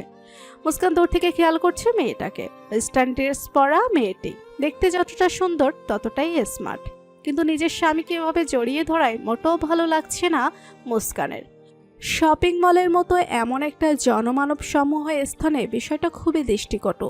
ফারিস মুস্কানদের দিকে তাকালে দেখতে পায় ফাইজা আর মুস্কান তাদের দিকেই অবাক হয়ে তাকিয়ে আছে। শুধু ফাইজা আর মুস্কান না, আশেপাশের অনেকেই তাদের দিকে অবাক হয়ে তাকিয়ে আছে। ফাইজা বিড়বিড়িয়ে বলছে, এ আবার এতদিন বাদে কোত্থেকে উদয় হলো? ফারিস শরীরের বেগে হিয়াকে নিজের থেকে ছাড়িয়ে জোরে ধমক দিল। এসব কি অসভ্যতা শুরু করেছিস পাবলিক প্লেসে? এটা তোর অস্ট্রেলিয়ার রাস্তা পেয়েছিস যে যখন যেভাবে ইচ্ছে যাকে তাকে এসে জড়িয়ে ধরবি? হিয়া অবাক হয়ে বলল, তুই এভাবে কথা বলছিস কেন আমার সাথে? 2 বছর পর আমাদের দেখা হয়েছে, আর সেখানে তুই আমার সাথে এভাবে কথা বলছিস? আর কিভাবে কথা বলবো তোর সাথে? চলে গিয়েছিলি না, আবার এসেছিস কেন? খবরদার আমার সাথে জাপটা জাপটি করতে এসেছিস তো আমার সাইডে ফাইডেও যেন তোর ছায়া না দেখি। ফাইজার দিকে গরম চোখে তাকিয়ে বলে, তোদের হয়েছে নাকি আরো বাকি আছে? ফাইজা তুতলিয়ে বলল, জি জি জি ভাইয়া, হয়েছে। ফারিস চড়া গলায় বলল, চুপচাপ মুস্কানকে নিয়ে গাড়িতে গিয়ে বসবি, আমি বিল পে করে আসছি। ফাইজা আচ্ছা বলে মুস্কানের হাত ধরে গাড়ির দিকে চলে যেতে লাগলো। মুস্কান যেতে যেতে বারবার পিছন ঘুরে মেয়েটাকে দেখছে। তার মনে একটাই প্রশ্ন ঘুরপাক খাচ্ছে, মেয়েটিকে বাইরে এসে ফাইজার কাছ থেকে মেয়েটার সম্পর্কে সবই জানতে পারল মুস্কান। হিয়া মেয়েটি একসময় তার স্বামীর প্রাক্তন প্রেমিকা ছিল। তার চেয়েও বড় কথা, সে ফারিসদের খুবই ক্লোজ ফ্রেন্ড ছিল। একই সাথে কলেজ লাইফ, ভার্সিটি লাইফ পার করেছে তারা। একসময় মেয়েটা নাকি ফারিস বলতে পাগল ছিল। রমেশ আর নিহানের মতো ফারিস নিজের বান্ধবীকে লাইফ পার্টনার হিসেবে পছন্দ না করলেও হিয়ার পাগলমিতে করতে বাধ্য হয়। হিয়ার সাথে রিলেশনে যাওয়ার পর হিয়ার স্বভাব দিন দিন পরিবর্তন হতে থাকে। সে ফারিসকে কারোর সাথে মিশতে দিত না। কোনো বান্ধবীদের সাথে দীর্ঘক্ষণ কথা বলতে দেখলে রেগে যেত। শ্যামা, টয়া, তন্নি, অন্যান্য ফ্রেন্ডদের সাথে সামান্য কথা বলতে দেখলে ঝগড়া শুরু করত। হিয়া চাইতো ফারিস কেবল তার সাথেই মিশবে, তাকে সময় দিবে, তাকে ভালোবাসবে। দিন দিন হিয়ার এই সাইকো বিহেভে ফারিস অতিষ্ঠ হয়ে পড়েছিল, কিন্তু তবুও সে মেনে নিত। সে ভেবে নিত মেয়েটি তাকে অনেক ভালোবাসে বলেই হয়তো এমন করছে। রিলেশন চলাকালীন হিয়া বহুবার ফারিসদের বাড়িতে এসেছে। সেই হিসেবে ফাইজার তাজমহল হিয়াকে ভালো করেই চিনে। ভাইয়ের বউ হিসেবে হিয়াকে একদমই পছন্দ ছিল না ফাইজার, আর না ছিল তাজমহলের ছেলের বউ হিসেবে পছন্দ। তবুও ছেলের জন্য এই মেয়েকেই বউ করতে রাজি হন তাজমহল। কিন্তু বিপত্তি বাধায় হিয়ার বাবা সাইদ মাহমুদ। তিনি চান ফারিস যেন ওনার মেয়েকে বিয়ে করে ওনাদের সাথে অস্ট্রেলিয়া সেটেলড হয়ে যায় একেবারের জন্য। এই কথা শুনে তো তাজমহলের মাথায় আকাশ ভেঙে পড়ে। কত বড় সাহস ওনার! একমাত্র ছেলেকে তাদের থেকে আলাদা করে দিতে চায়। এই মেয়ে বিয়ের আগে ওনার ছেলেকে নিজের আয়ত্তে করে নিতে চাইছে। বিয়ের পর কি করবে? এর সাথে বিয়ে হলে ছেলেকে চিরতরে হারাতে হবে, এটা তাজমহল বুঝে গেছে। যার জন্য তাজমহল কিছুতেই হিয়ার সাথে ফারিসের বিয়েটা হোক এটা চাইতেন না। হিয়া তার বাবার কথাই তাল মিলিয়ে ফারিসকে বিভিন্নভাবে কনভিন্স করার চেষ্টা করে। কেঁদে কেটে ফারিসের হাত পা ধরে ফারিসকে তাদের সাথে অস্ট্রেলিয়া সেটেলড হওয়ার জন্য অনুরোধ করে। কিন্তু ফারিস রাজি হয় না। সে নিজের বাবা মা, পরিবার, বন্ধুবান্ধব রেখে কিছুতেই দূর কান্ট্রিতে যাবে না। ফারিস হিয়াকে কড়াকড়িভাবে জানিয়ে দেয় সে যদি ফারিসকে বিয়ে করতে চায় তাহলে তার সাথে এদেশেই থাকতে হবে। কিন্তু হিয়ার চোখে তখন পট্টি বাঁধা ছিল। সে তার বাবার কথা মতোই চলে। সে ভাবে ফারিস তাকে ভালোবাসে, তার সাথেই অস্ট্রেলিয়া চলে যাবে। সেখানে ফারিস একান্তই তার হবে, না থাকবে কোনো বন্ধু বান্ধব আর না থাকবে কোনো পরিবার। ফারিসের পরিবার শুধুই হিয়া থাকবে, শুধুমাত্র হিয়া। কিন্তু হিয়া কোনোভাবে ফারিসকে রাজি করাতে না পারায় সে ফারিসের সাথে প্রচুর কথা কাটাকাটি করে। রাগের মাথায় ফারিসের চরিত্র, ফারিসের বাবা মার চরিত্র তুলে কথা বলে, তাদের গালি দেয়, যা ফারিস মেনে নিতে পারেনি। নিজেকে নিয়ে সব সহ্য করবে ফারিস, কিন্তু নিজের বাবা মাকে নিয়ে না। এই সুযোগটাই কাজে লাগায় হিয়ার বাবা সাইদ মাহমুদ। সে নিজের মেয়েকে বিভিন্নভাবে বোঝায় যে ফারিস তাকে ভালোবাসে না, ভালোবাসলে সব ছেড়ে তার সাথে যেতে অবশ্যই রাজি হতো। হিয়া নিজের বাবার কথা বিশ্বাস করে, ফারিসের সাথে ব্রেকআপ করে চলে যায় অস্ট্রেলিয়া। সাইদ চৌধুরীর ঠোঁটে তখন বিশ্বজয়ের হাসি ফোটে। তিনি চাইছিল নিজের বন্ধুর ছেলের সাথে হিয়াকে বিয়ে দিতে।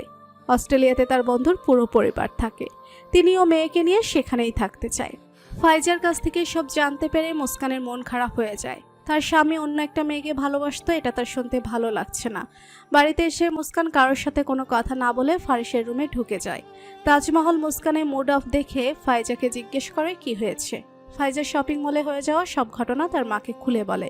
সব শুনে তাজমহল চিন্তায় পড়ে যায়। এই মেয়ে এখনও তার ছেলের পিছে পড়ে আছে।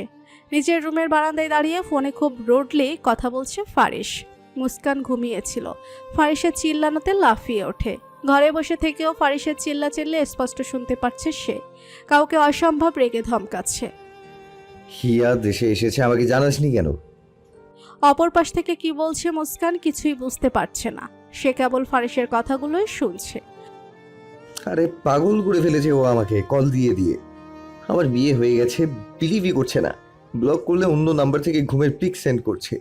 ব্লক ছুটাতে বলছে, না হলে নাকি নিজের ক্ষতি করবে। সামনে কান্নাকাটি করছে, বারবার দেখা করতে বলছে। যাবো না বলায় হাতে নাইফ নিয়ে ফটো সেন্ড করছে। রক কেটে ফেলবে বলছে। এটাকে থামা, নয়তো আমি নিজের গলা কেটে দিব। অসহ্য মেয়ে মানুষ। মুস্কান ভয়ে বারবার ঢোক গেলছে। কত সাংঘাতিক এই লোক, প্রাক্তনের গলা কেটে দিবে বলছে।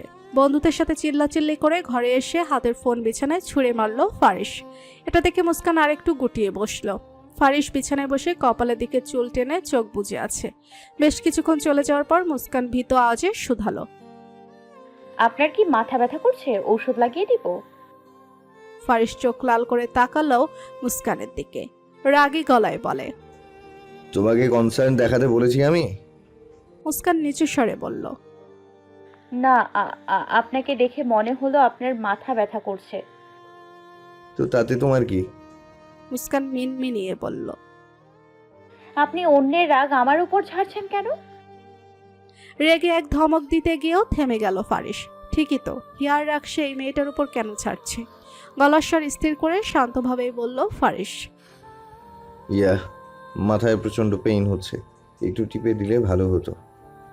মুস্কান খুশি হয়ে পা দুটো আসন বেঁধে বসে। ফারিসকে ডেকে বলে, আসুন এখানে শুয়ে পড়ুন, আমি খুব সুন্দর করে আপনার মাথা টিপে দিব। দেখবেন আপনার মাথা ব্যথা একদম গায়েব হয়ে গেছে। ফারিস ভুরু কুচকে তাকায়। এখানে? হ্যাঁ, এখানেই তো শোবেন। কোলে না শুলে মাথা টিপবো কি করে? আব্বাও তো আমার কোলেই মাথা রেখে শুতো, আর আমি খুব যত্ন করে আব্বার মাথা টিপে দিতাম। আব্বা কি বলতো জানেন? আমার হাতে নাকি জাদু আছে, আমি মাথা টিপে দিলে নাকি ওনার ঘুম চলে আসে। বাবার কথা মনে পড়তেই মুস্কানের চোখে সাপসা হয়ে গেল। এই কেঁদে দিবে এই রকম। ফারিস মুস্কানের চোখে পানি দেখে বুঝতে পারে মেয়েটার তার বাবার কথা মনে পড়ে গেছে, যার জন্য সে দ্রুতই উত্তর দেয়, আচ্ছা আচ্ছা, এখানেই শুচ্ছি আমি, টিপে দাও। মুস্কানের কোলে মাথা রেখে চোখ বুঝে নেয় ফারিস। মা ছাড়া এই প্রথম কারো কোলে শুয়েছে সে। একটু অন্যরকম লাগছে, কিন্তু ভালো লাগছে। মুস্কানের বুকের ভিতর ধক ধক করছে, তার হার্টবিট বেড়ে গেছে। সে নিজের হাত জোড়া অবিলম্বে ফারিসের মাথায় রাখলো, আস্তে করে টিপে দিতে লাগলো। ধীরে ধীরে ফারিসের চুলেও হাত বুলাতে লাগলো, হালকা করে টেনে দিতে লাগলো। মনে মনে বলছে ওনার চুলগুলো কত সফট। মুস্কানের হাতের ছোঁয়ায় ঘুম চলে এসেছে ফারিসের। আর এদিকে মুস্কানের হাত সহ পাও ঝিমঝিম করছে। প্রায় 3 ঘন্টা ধরে এভাবেই বসে সে।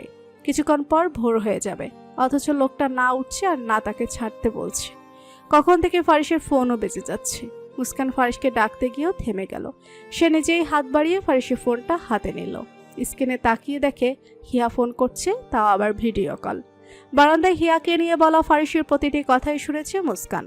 মাথার ঘুমটাটা একটু টেনে টুনে ঠিক করে সে নিজেই কল রিসিভ করলো।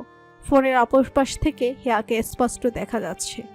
চুলটুলের অবস্থা জঘন্য, গায়ে ওড়না নেই, হাতে ছুরি নিয়ে ক্যামেরার সামনে দাঁড়িয়ে আছে। ভেবেছিল ফারিস কল রিসিভ করেছে, কিন্তু অপর পাশে একটি সুন্দরী মেয়েকে দেখে গর্জিয়ে উঠল। এই মেয়ে, তুমি কে? ফারিসের কল তুমি রিসিভ করেছো কেন? ফারিস কোথায়?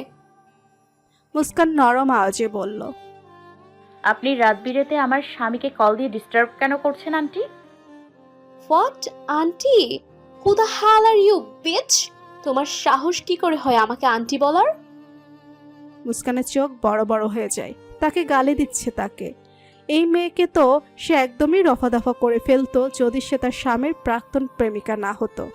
অন্যের স্বামীকে অন্য ছাড়া ভিডিও কল দেওয়া হচ্ছে নির্লজ্জ মেয়ের কোথাকার। ইচ্ছে করছে তাদের স্কুলের পচা নর্দমাটায় নিয়ে গিয়ে একে চুবিয়ে আনতে। সে গলাটা ছেড়ে রোষে হয়ে বলল, আপনাকে দেখে আমার আন্টির সমান মনে হলে আমি কি করব? হিয়া তেতে উঠল। ওহ জাস্ট স্টপ ইট। ফারিস কোথায়? ওকে ফোন দাও, আমি কথা বলবো ওর সাথে। আপনি যাকে খুঁজছেন সে এখন তার বউয়ের কোলে মাথা রেখে ঘুমোতে ব্যস্ত। দয়া করে আমার স্বামীকে ডিস্টার্ব করা বন্ধ করে দিন। এই মেয়ে, কে তোমার স্বামী? ফারিস শুধু আমার। আমি বিশ্বাস করি না ফারিস আমাকে রেখে অন্য কাউকে বিয়ে করতে পারে। মুস্কান মুখটাকে অসহায় বানিয়ে বলল, আপনি বিশ্বাস না করলে আমার কি করার আছে আন্টি? তিনি সত্যি এখন আমার কোলে ঘুমোচ্ছে। এই দেখুন। মুস্কান ক্যামেরাটা ঘুরিয়ে ফারিসের দিকে ধরল, সাথে সে ফারিসের চুলেও হাত বুলিয়ে দিতে লাগলো, যা দেখে হিয়া জোরে ফোন আছাড় মারে, চিৎকার করে রুমের সমস্ত জিনিসপত্র ভাঙতে শুরু করে। নো নো নো, ফারিস কিছুতেই অন্য কাউকে বিয়ে করতে পারে না, কিছুতেই না। মুস্কান কল রেখে দীর্ঘশ্বাস ফেলে।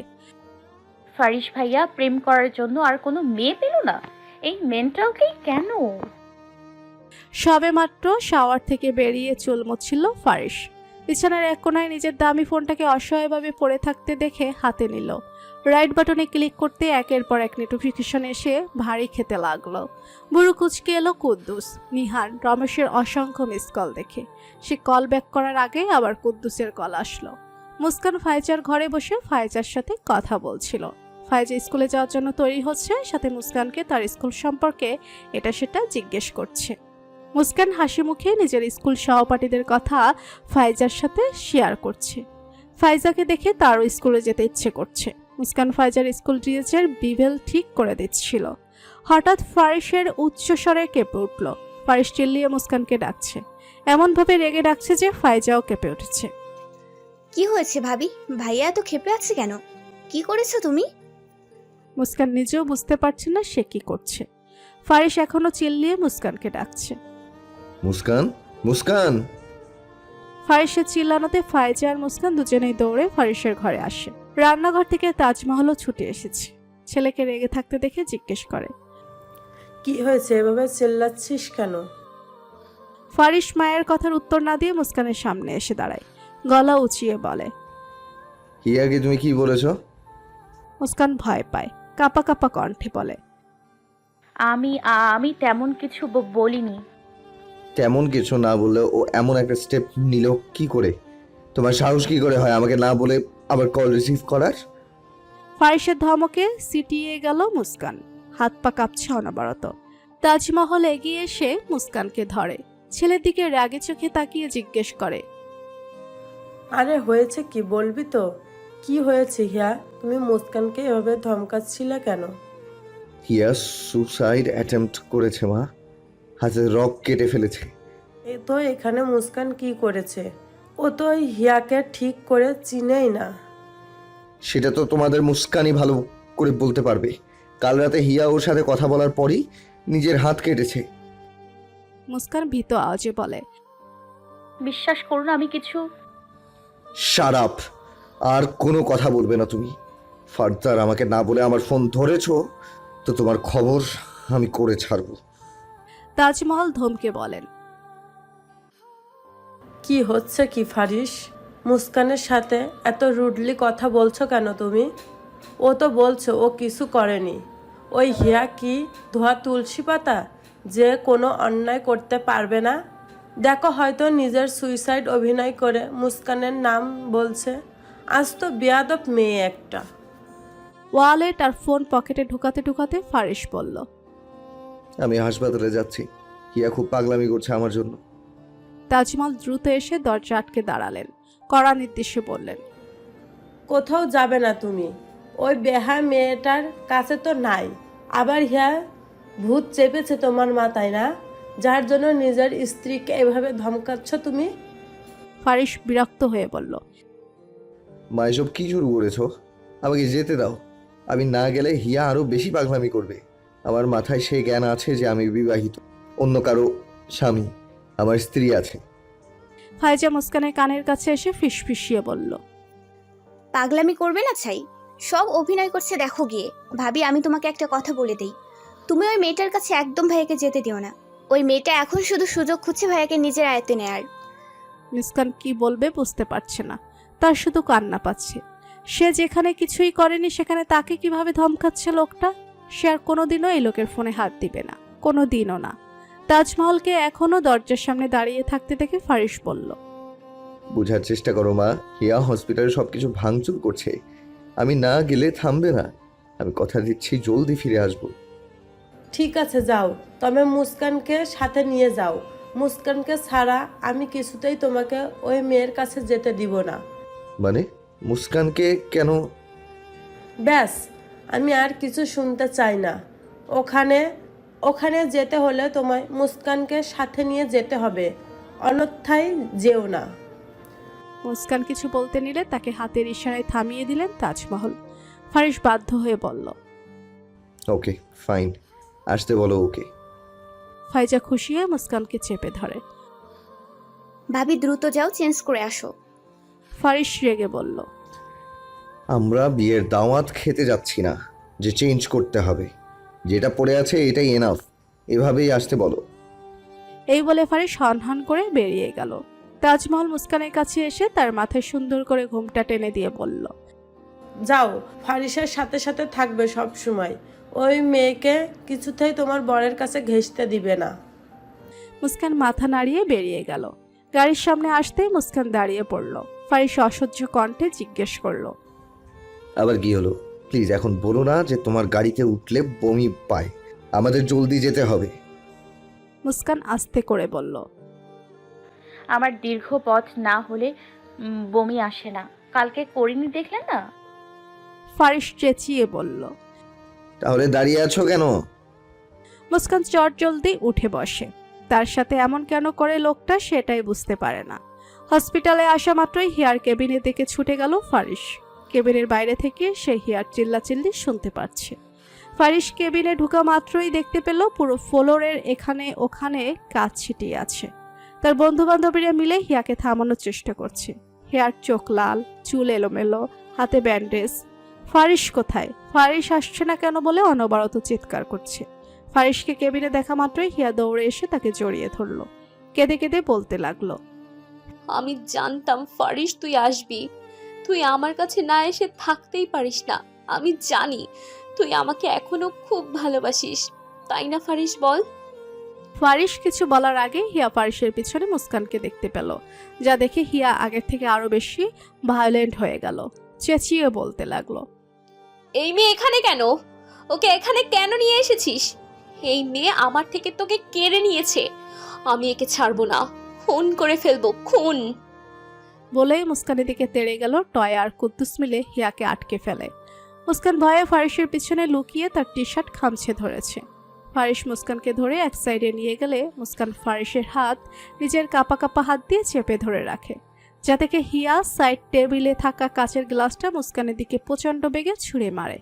তৎক্ষণাৎ ফারিস মুস্কানের সামনে দাঁড়িয়ে তাকে আগলে নেয়। মুস্কান চোখ বুজিয়ে ফারিসের বুকে মুখ লুকিয়ে ফেলে। আর এদিকে গ্লাসটা এসে ফারিসের পিঠে বাড়ি খেয়ে ফ্লোরে পড়ে একদম ভেঙে গুড়িয়ে যায়। মুস্কান ভয়ে এবার কান্নাই করে দিয়েছে। ফারিস হিংস্র চোখে হিয়ার দিকে তাকিয়ে বলল, পাগল হয়ে গেছিস? ওকে এইভাবে আঘাত করেছিস কেন? হিয়া ক্রুদ্ধ হয়ে বলল, 100 বার করব, 1000 বার করব। তুই ওকে প্রোটেক্ট কেন করেছিস? তুই শুধু আমাকে প্রোটেক্ট করবি, আমায় ভালোবাসবি, অন্য কাউকে না। She is my wife, I will definitely protect him. No, never. আমি বাদে তোর ওয়াইফ হওয়ার অধিকার কারো নেই, কারো না। হিয়া সামনে নিজের চুল টানছে আর বিলাপ করছে। নিহান ফারিসের দিকে এগিয়ে এসে বলল, হিয়ার মাথা ঠিক নেই। তুই মুস্কানকে কেন এখানে নিয়ে এসেছিস? যদি ওর কোনো ক্ষতি করে দেয়? আমি জানতে চাইনি, মা জোর করে পাঠিয়েছে। তন্নি এগিয়ে এসে বলল, ঠিক আছে, আমি মুস্কানকে আমার সাথে নিয়ে যাচ্ছি এখন। মেয়েটা অলরেডি অনেক ভয় পেয়েছে। থাক, তার দরকার নেই। আমি নিজেই মুস্কানকে নিয়ে চলে যাচ্ছি। হিয়া চিল্লিয়ে ওঠে, না, কোথাও যাবি না তুই। ফারিস এবার পকেটে হাত ঢুকিয়ে সাবলীল ভাবে দাঁড়ায়। তীক্ষ্ণ কণ্ঠে বলে, এত নাটক কেন করেছিস বলতো? কি লাভ এগুলো করে? আমার বিয়ে হয়ে গেছে, এটা তোকে মানতে হবে। হিয়া অবাক কণ্ঠে বলে, কি বললি তুই? আমি নাটক করছি? হ্যাঁ, অবশ্যই নাটক করছিস। যে মেয়ে আমার ভালোবাসা উপেক্ষা করে আমাকে রেখে চলে যেতে পারে, সে নিশ্চয়ই সিম্প্যাথি পাওয়ার জন্য নাটকও করতে পারে। আমি আর তোকে বিশ্বাস করি না, আর না তোর জন্য আমার মনে কোনো ফিলিংস আছে। এসব তুই কি বলছিস ফারিস? মানছি আমার একটা ভুল হয়েছে, তাই বলে তুই আমাকে ভুলে যাবি? অন্য কাউকে বিয়ে করে নিবি? নিশ্চয়ই এ মেয়ে তোকে ফাঁসিয়েছে। মুস্কান ফারিসের দিকে এসে আর একটু গুটিয়ে দাঁড়ালো। ফারিস মুস্কানের দিকে একবার তাকিয়ে হিয়াকে উদ্দেশ্য করে বলল, আমি কলেজ পড়ুয়া কিশোর না যে একটা বাচ্চা মেয়ে এসে আমাকে ফাঁসিয়ে বিয়ে করে নেবে। তুই আমাকে বুঝিসনি, এটা তোর ব্যর্থতা। বন্ধুদের দিকে তাকিয়ে বলল, তোরা না বলেছিলি ওর অবস্থা খুব ক্রিটিক্যাল? আমার জন্য নাকি মরতে মরতে বেঁচেছে। কই, আমি তো দেখছি দিব্যি সুস্থ আছে। হ্যাঁ, সাইকো বিহেভটা আগের থেকে বেড়েছে, যেটা ওর লোভী বাপ ঠিকই ঠিক করে দেবে। বলতে বলতে সাইদ মাহমুদ কেবিনে হাজির। ফারিসকে দেখে চোয়াল শক্ত করে দাঁড়িয়ে রইলেন। হিয়া তার বাবাকে দেখে দৌড়ে এসে তাকে জড়িয়ে ধরে কাঁদতে কাঁদতে বলল, দেখো না বাবা, ফারিস আমাকে ভুল বুঝছে। তুমি বলো না আমি ওকে কতটা ভালোবাসি। ওই মেয়েকে ডিভোর্স দিয়ে আমাকে বিয়ে করতে। ডিভোর্সের কথা শুনতে মুস্কানের মনটা অস্থির হয়ে উঠল। ফারিস ভাইয়া কি সত্যিই তাকে ডিভোর্স দিয়ে এই মেয়েটাকে বিয়ে করে নেবে? সাইদ মাহমুদ মেয়ের মাথায় হাত বুলিয়ে তাকে বেডে বসাতে বসাতে বলেন, বলবো মামনি একটু শান্ত হও, তুমি অসুস্থ। হিয়া তার বাবার কথায় খুশি হয়। সাইদ মাহমুদ ফারিসের সামনে এসে দাঁড়ান। ফারিস ভুরু কুচকে ওনাকেই পর্যবেক্ষণ করছে। হিয়ার বাবা বলতে শুরু করেন, ভেবেছিলাম মেয়ে হয়তো ক্ষণিকের জন্য তোমাকে মনে ধরেছে, তাই পাগলামি করছে। তোমার থেকে দূরে চলে গেলে ঠিক হয়ে যাবে, এই ধারণা ছিল ময়ে। কিন্তু আমি ভুল ছিলাম। 2 বছর যাবৎ মেয়ে আমার শুধু ফারিস ফারিস করেই যাচ্ছে। বন্ধুর সাথে বিয়ে ঠিক করেছিলাম হিয়ার, কিন্তু সে কিছুতেই তোমাকে ভুলতে পারছে না। আমাকে এক প্রকার পাগল বানিয়ে দেশে এসেছে। মা মরা মেয়ে আমার। ছোটবেলা থেকে যখন যেটা চেয়েছে তাই দিয়েছি, কখনো কোনো আবদার অপূর্ণ রাখিনি। শেষ আবদার হিসাবে তোমাকে চেয়েছে। কিভাবে অপূর্ণ রাখি বলো? তাই মেয়ের এই আবদারটাও পূরণ করতে চলে এসেছি দেশে। কিন্তু দেশে এসে যখন জানতে পারি তোমার বিয়ে হয়ে গেছে, তাও মাত্র কয়দিন আগে, এটা আমার মেয়ে কিছুতেই মেনে নিতে পারেনি। সেই জন্য এত বড় একটা স্টেপ নিয়েছে। আমি আমার মেয়েকে কখনো কষ্ট দেখতে পারবো না। তাই তোমার কাছে মিনতি করে বলছি, তুমি এই মেয়েকে ডিভোর্স দিয়ে আমার মেয়েকে বিয়ে করে নাও। ডিভোর্সের জন্য যা যা দরকার লাগে সব আমি ব্যবস্থা করে দিব। কথাগুলো শোনা মাত্রই মুস্কানের চোখ থেকে টপ টপ করে পানি ঝরতে লাগলো। রুমের বাকি সবাই অবাক, হিয়া তো মহা খুশি। ফারিস হাত মুঠিবদ্ধ করে রাগ কন্ট্রোল করার চেষ্টা করছে। মুঠিবদ্ধ হাতের নীল রগ ফুলে উঠেছে, চোখ জোড়া রক্তিমাকার ধারণ করেছে। মুস্কানের দিকে তাকিয়ে তার চোখে জল দেখে রাগ যেন আকাশতম্বী। রুম কাঁপিয়ে গর্জন ছাড়ল সে, ছেলেখেলা পেয়েছেন? আপনার ভাগ্য ভালো আপনি আমার বাবার বয়সী, না হলে এই চিন্তাধারার জন্য আমার সামনে সুস্থ হয়ে দাঁড়িয়ে থাকতে পারতেন না আপনি। মুস্কানকে আমি কোনো দিনও ছাড়বো না, আর না কখনো হিয়াকে বিয়ে করব। আপনি আপনার মেয়েকে সামলান, ওকে ভালো কোনো মানসিক ডক্টর দেখান।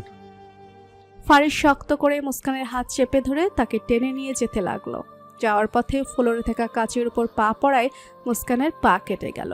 পা ধরে চাপা আর্তনাদ করে উঠল মুস্কান। ফারিস সেদিকে তাকিয়ে সকলের সামনে মুস্কানকে কোলে তুলে বাইরের দিকে হাঁটা ধরল। কেটে গেছে বেশ অনেকগুলো দিন। মুস্কান ধীরে ধীরে নিজেকে মানিয়ে নিচ্ছে। সেদিন হসপিটাল থেকে ফেরার পর হিয়ার ব্যাপারে আর কিছুই শুনেননি সে। আর না ধরেছে ফারিসের ফোন। ভুলেও ফারিসের ফোনে টাচ করেনি মুস্কান। সে যতই কলই তার সামনে বেজে বেজে বন্ধ হয়ে যাক না কেন। রোজ রাতে ফারিসের সাথে তর্কাতর্কি চলে মুস্কানের। ফারিস বিনা কারণে মুস্কানকে এটা সেটা বলে রাগিয়ে দেয়, আর মুস্কান গাল ফুলিয়ে বসে থাকে। এটা দেখতেই ভালো লাগে ফারিসের। তাজমহলের কথাই প্রতিদিন রাতে এখন খাবার নিয়ে মুস্কানকেই ওয়েট করতে হয়, আর এটা নিয়েই মূলত ঝগড়া চলে তাদের দুজনের মধ্যে। মুস্কানের জন্য এখন একটু জলদি বাড়িতে ফিরতে হয় ফারিসকে। দিনে দিনে মুস্কানের বাচ্চা মতে অভ্যস্ত হয়ে যাচ্ছে ফারিস। মুস্কানের মায়াবী চেহারার মায়ায় পড়ে যাচ্ছে, মুস্কানের মুগ্ধতায় আটকে যাচ্ছে। মাঝে মাঝে ফারিস ভুলেই যায় মুস্কান আর তার বয়সের ডিফারেন্স। শাড়ি পরলে বাচ্চা মেয়েটাকে একদম যুবতী মনে হয়, একেবারে চোখ দাঁধানো সুন্দর লাগে। তাজমহলের কথাই প্রায় শাড়ি পরে মুস্কান, আর এদিকে মুস্কানকে শাড়িতে দেখে হার্টবিট মিস হয়ে যায় ফারিসের। তাজমহল বলেছে স্বামীর সামনে সবসময় সেজে গুজে থাকতে, মুস্কান তাই করে। শাড়ি পরে মায়াবী চোখ জোড়ায় গাঢ় করে কাজল এঁকে লম্বা চুলগুলো ছেড়ে দিয়ে যখন ফারিসের সামনে আসে, ফারিস তখন নিজের খেই হারিয়ে ফেলে। ভুলে যায় মুস্কানের বয়স, ব্যবধান সব। মাথায় শুধু ঘোরে মুস্কান তো তারই, একান্তই তার নিজস্ব নারী, তার অর্ধাঙ্গিনী। মাঝরাতে নিয়ন্ত্রণ হারিয়ে যখন মুস্কানের গভীর কাছে চলে আসে ফারিস, তখন মুস্কানের কান্নায় হুঁশ আসে তার। কোনো মতে নিজেকে সামলে বারান্দায় চলে যায়। মাঝে মধ্যে তো রেগে মাথায় আগুন ধরে যায়। বাবা মাকে ইচ্ছে মতো ছাড়তে ইচ্ছে হয় এমন একটা পিচ্চির সাথে বিয়ে দেওয়ার জন্য, যে পিচ্চি স্বামী সংস্পর্শে এলেই কান্না শুরু করে। আজও শাড়ি পরেছে মুস্কান। বাচ্চা মেয়ে শাড়ি সামলাতে পারে না, তাও পড়তে হয় শাশুড়ির কথায়। আর শাড়ি পরার অবশ্য কারণ আছে। আজকে গ্রাম থেকে ফারিসের নানি যান শর্মিলা বেগম আসছে কিছুদিন বেড়াতে।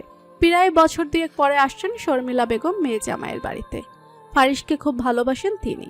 নাতি বিয়ে করেছে শোনা মাত্রই আর অপেক্ষা করেননি। পোল্টি পলটা বেঁধে তৈরি হয়ে গেছেন প্রিয় নাতির বউ দেখার জন্য। আম্মাজানের জন্য কোনো কিছু ত্রুটি রাখছে না তাজমহল। মায়ের সব দরকারি জিনিস আগে ভাগে এনে রেডি করে রেখেছে। মুস্কান তার বড় চাচি ওরফে শাশুড়ি মায়ের সাথে রান্নাঘরে কাজ করছিল। তাজমহল শর্মিলা বেগমের জন্য রান্না করছে, আর মুস্কান পাশে দাঁড়িয়ে এটা সেটা এগিয়ে দিচ্ছে। এতদিন মুস্কানকে রান্নাঘরে কোনো কাজ না করতে দিলেও আজ দিলেন তাজমহল, কারণ তার আম্মাজান ছোট বড় মানবেন না। মুস্কান বাড়ির বউ, আর বউ হয়ে যদি রান্নাঘরে না থাকে, কাজে হাত না লাগায়, তাহলে তাকে কথা শোনাতে এক বিন্দু পরিমাণও ছাড় দিবেন না শর্মিলা বেগম। তাজমহল চায় না তার আম্মাজান এসে বাপ মারা ছোট্ট মেয়েটাকে কথা শোনাক। এতটুকু বয়সে সংসারে কি বা ধারণা থাকবে তার? উল্টো কারো কথা শুনে মন ভাঙবে, কষ্ট পাবে, চঞ্চলতা কমে যাবে। এই কয়দিনে মুস্কানের সাথে থাকতে থাকতে বাড়ির সকলেই বুঝে গেছে মুস্কান কতটা চঞ্চল। নিজের চটপটে রূপ দেখিয়ে বাড়ির সকলকে মুগ্ধ করে ফেলেছে মুস্কান, বিশেষ করে ফারিসের বাবা জহির তালুকদারকে। তিনি মুস্কানকে মা ছাড়া ডাকই দেন না। ভাইয়ের শূন্যতার কোনো কমতি উপলব্ধি করতে দেন না জহির মুস্কানকে। পুরো জাহিদের মতোই আচরণ করেন মুস্কানের সাথে। মুস্কানের এই প্রাণবন্ত রূপ এতদিন ঢাকা পড়েছিল বাবাকে হারিয়ে, কিন্তু ফারিসের পরিবারের সকলের ভালোবাসা পেয়ে সেই রূপ আবার ফিরে এসেছে।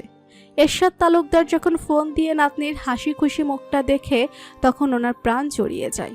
রাহিলাও মেয়ের পরিবর্তন দেখে শান্তি পায়, শুক্রিয়া জানায়। টুকিটাকি কাজ করার ফাঁকে ফাঁকে শাশুড়ির সাথে খুশ গল্পে মেতে উঠেছে মুস্কান। তাজমহলও যেন এতদিনে নিজের রান্নাঘরের সঙ্গী পেয়ে গেলেন। ফাইজা তো এদিকে কোনো দিন উকি দিয়েও দেখেনি। একা একাই রান্না করতে হতো ওনাকে। সার্ভেন্টের সব ধোয়া মোছা পরিষ্কার পরিচ্ছন্নতার কাজে নিয়ে যেত। রান্নাঘরের দিকটা তাজমহল একাই সামলাতো। আর তার থেকে বড় কথা, তাদের বাড়িতে কোনো মেয়ে সার্ভেন্ট নেই। একদিন একজন মহিলা সার্ভেন্ট রাতের বেলায় তাজমহলের ঘর থেকে টাকা চুরি করতে গিয়ে ধরা পড়েছিল। এরপর থেকে তাজমহল আর কোনো সার্ভেন্টদের বাড়িতে থাকার জন্য অ্যালাউ করে না। মহিলা সার্ভেন্ট তো নাই, যেগুলো আছে সেগুলো দিনের মধ্যেই কাজ কমপ্লিট করে চলে যায়। ফারিস কত চেষ্টা করলো তার মায়ের কাজে হেল্প করার জন্য বাড়িতে একজন মেয়ে রাখতে। সব কাজের লোক তো এক নয়, কিন্তু তাজমহল রাজি হননি। মুস্কান আজ একটু ভীতু হয়েই আছে। ফাইজা থেকে শুনেছে তাদের নানিজান নাকি খুব কড়া মহিলা, কথায় কথায় খুদ বের করা স্বভাব। তার মামিদের নাকি একটুও শান্তি দেন না, কড়া শাসনে রাখেন নাতনিদেরও। মুখের উপর কথা বলাতে একদমই পছন্দ করেন না। সেই থেকেই মুস্কানের মনে ভয়ভীতি বাসা বেঁধেছে। তার যে মুখের উপর কথা বলে দেওয়ার অভ্যেস, কেউ তাকে কিছু বললে সেও যে সাথে সাথে তার পাল্টা জবাব দিয়ে দেয়। এর জন্য যে মায়ের কত বকা খেয়েছে মুস্কান, তার তো কোনো হিসেব নেই। মুস্কান এক হাতে শাড়ির কুচি ধরে অন্য হাতে কফির মগ নিয়ে এগোচ্ছে ফারিসের ঘরে। ফারিস কিছুক্ষণ আগে মাত্র ফিরেছে, লাঞ্চটা করে আবার বেরিয়ে পড়বে। কয়েকদিন যাবৎ একটা বিল্ডিংয়ের কাজ দিয়ে খুবই ব্যস্ত সে। ঘরমাক্ত শরীরে এসে আগে শাওয়ারে ঢুকেছে। মুস্কান ঘরে ঢুকে দেখে গলায় টাওয়াল ঝুলিয়ে রেখে একটা কাগজে তীক্ষ্ণ নজর বোলাচ্ছে ফারিস। খালি গা, পরনে ব্ল্যাক প্যান্ট, চুল থেকে টপাটপ পানির ফোঁটা পড়ছে। ফারিসকে খালি গায়ে দেখে খানিকটা লজ্জা পেল মুস্কান। কফির মগটা এগিয়ে ধরে ধীর কণ্ঠে বলল, আপনার কফি। বুড়ো উঁচিয়ে মুস্কানের দিকে চাইল ফারিস, আর চাইতেই চোখে মুগ্ধতা এসে ভিড় করলো। হাতের কাগজটা টেবিলের উপর সাবধানে রেখে কফির মগটা নিল। মুস্কানের দিকে পলকহীন তাকিয়েই কফির মগে চুমুক দিতে লাগলো, যা দেখে অস্বস্তি হতে লাগলো মুস্কানের। ইদানিং ফারিসের চাহনি নিতে পারে না সে। কেমন যেন গভীর করে তাকিয়ে থাকে লোকটা। পরনের খয়েরি রঙের শাড়ির আঁচলটা মাথায় ভালো করে টেনে টুনে একটু নড়ে চড়ে দাঁড়ালো মুস্কান।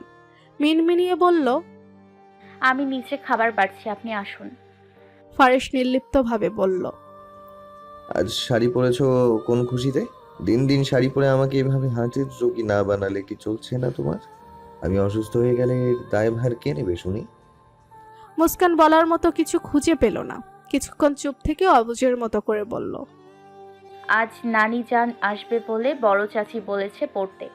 নানি জান থাকাকালীন নাকি কিছুদিন পড়তে হবে, চলে গেলে আর পড়বো না। ফারিস স্মিত হাসে। তাহলে নারী জানকে সবসময়ের জন্য এখানে রেখে দিতে হয় দেখছি। আর যাই হোক, ওনার জন্য তোমার এই আবেদনময়ী রূপটাকে দেখতে পাবো নিত্যদিন। মুস্কান লজ্জা পেয়ে দরজার দিকে হাঁটা ধরে। যেতে যেতে অস্ফুট স্বরে বলে। আর দাঁড়ালো না মুস্কান, দ্রুত পায়ে চলে গেল। ফারিস পেছনে ডাকলেও শুনল না। বিকালের দিকে বাড়িতে এসে পৌঁছলেন শর্মিলা বেগম। আর এসে মুস্কানকে খুঁটিয়ে খুঁটিয়ে দেখতে লাগলেন। সোফায় বসে ওনার হেল্পিং হ্যান্ড লতিফাকে বললেন, আমার চশমাটা বাইর করতো লতু, এমনি স্পষ্ট দেখবার পারতাছি না। লতিফা চটজলদি ব্যাগ থেকে শর্মিলা বেগমের চশমাটা বের করে দিল। চশমাটা পরেই শর্মিলা বেগম বড় বড় চোখ করে মুস্কানকে দেখার জন্য ব্যস্ত হয়ে পড়ল।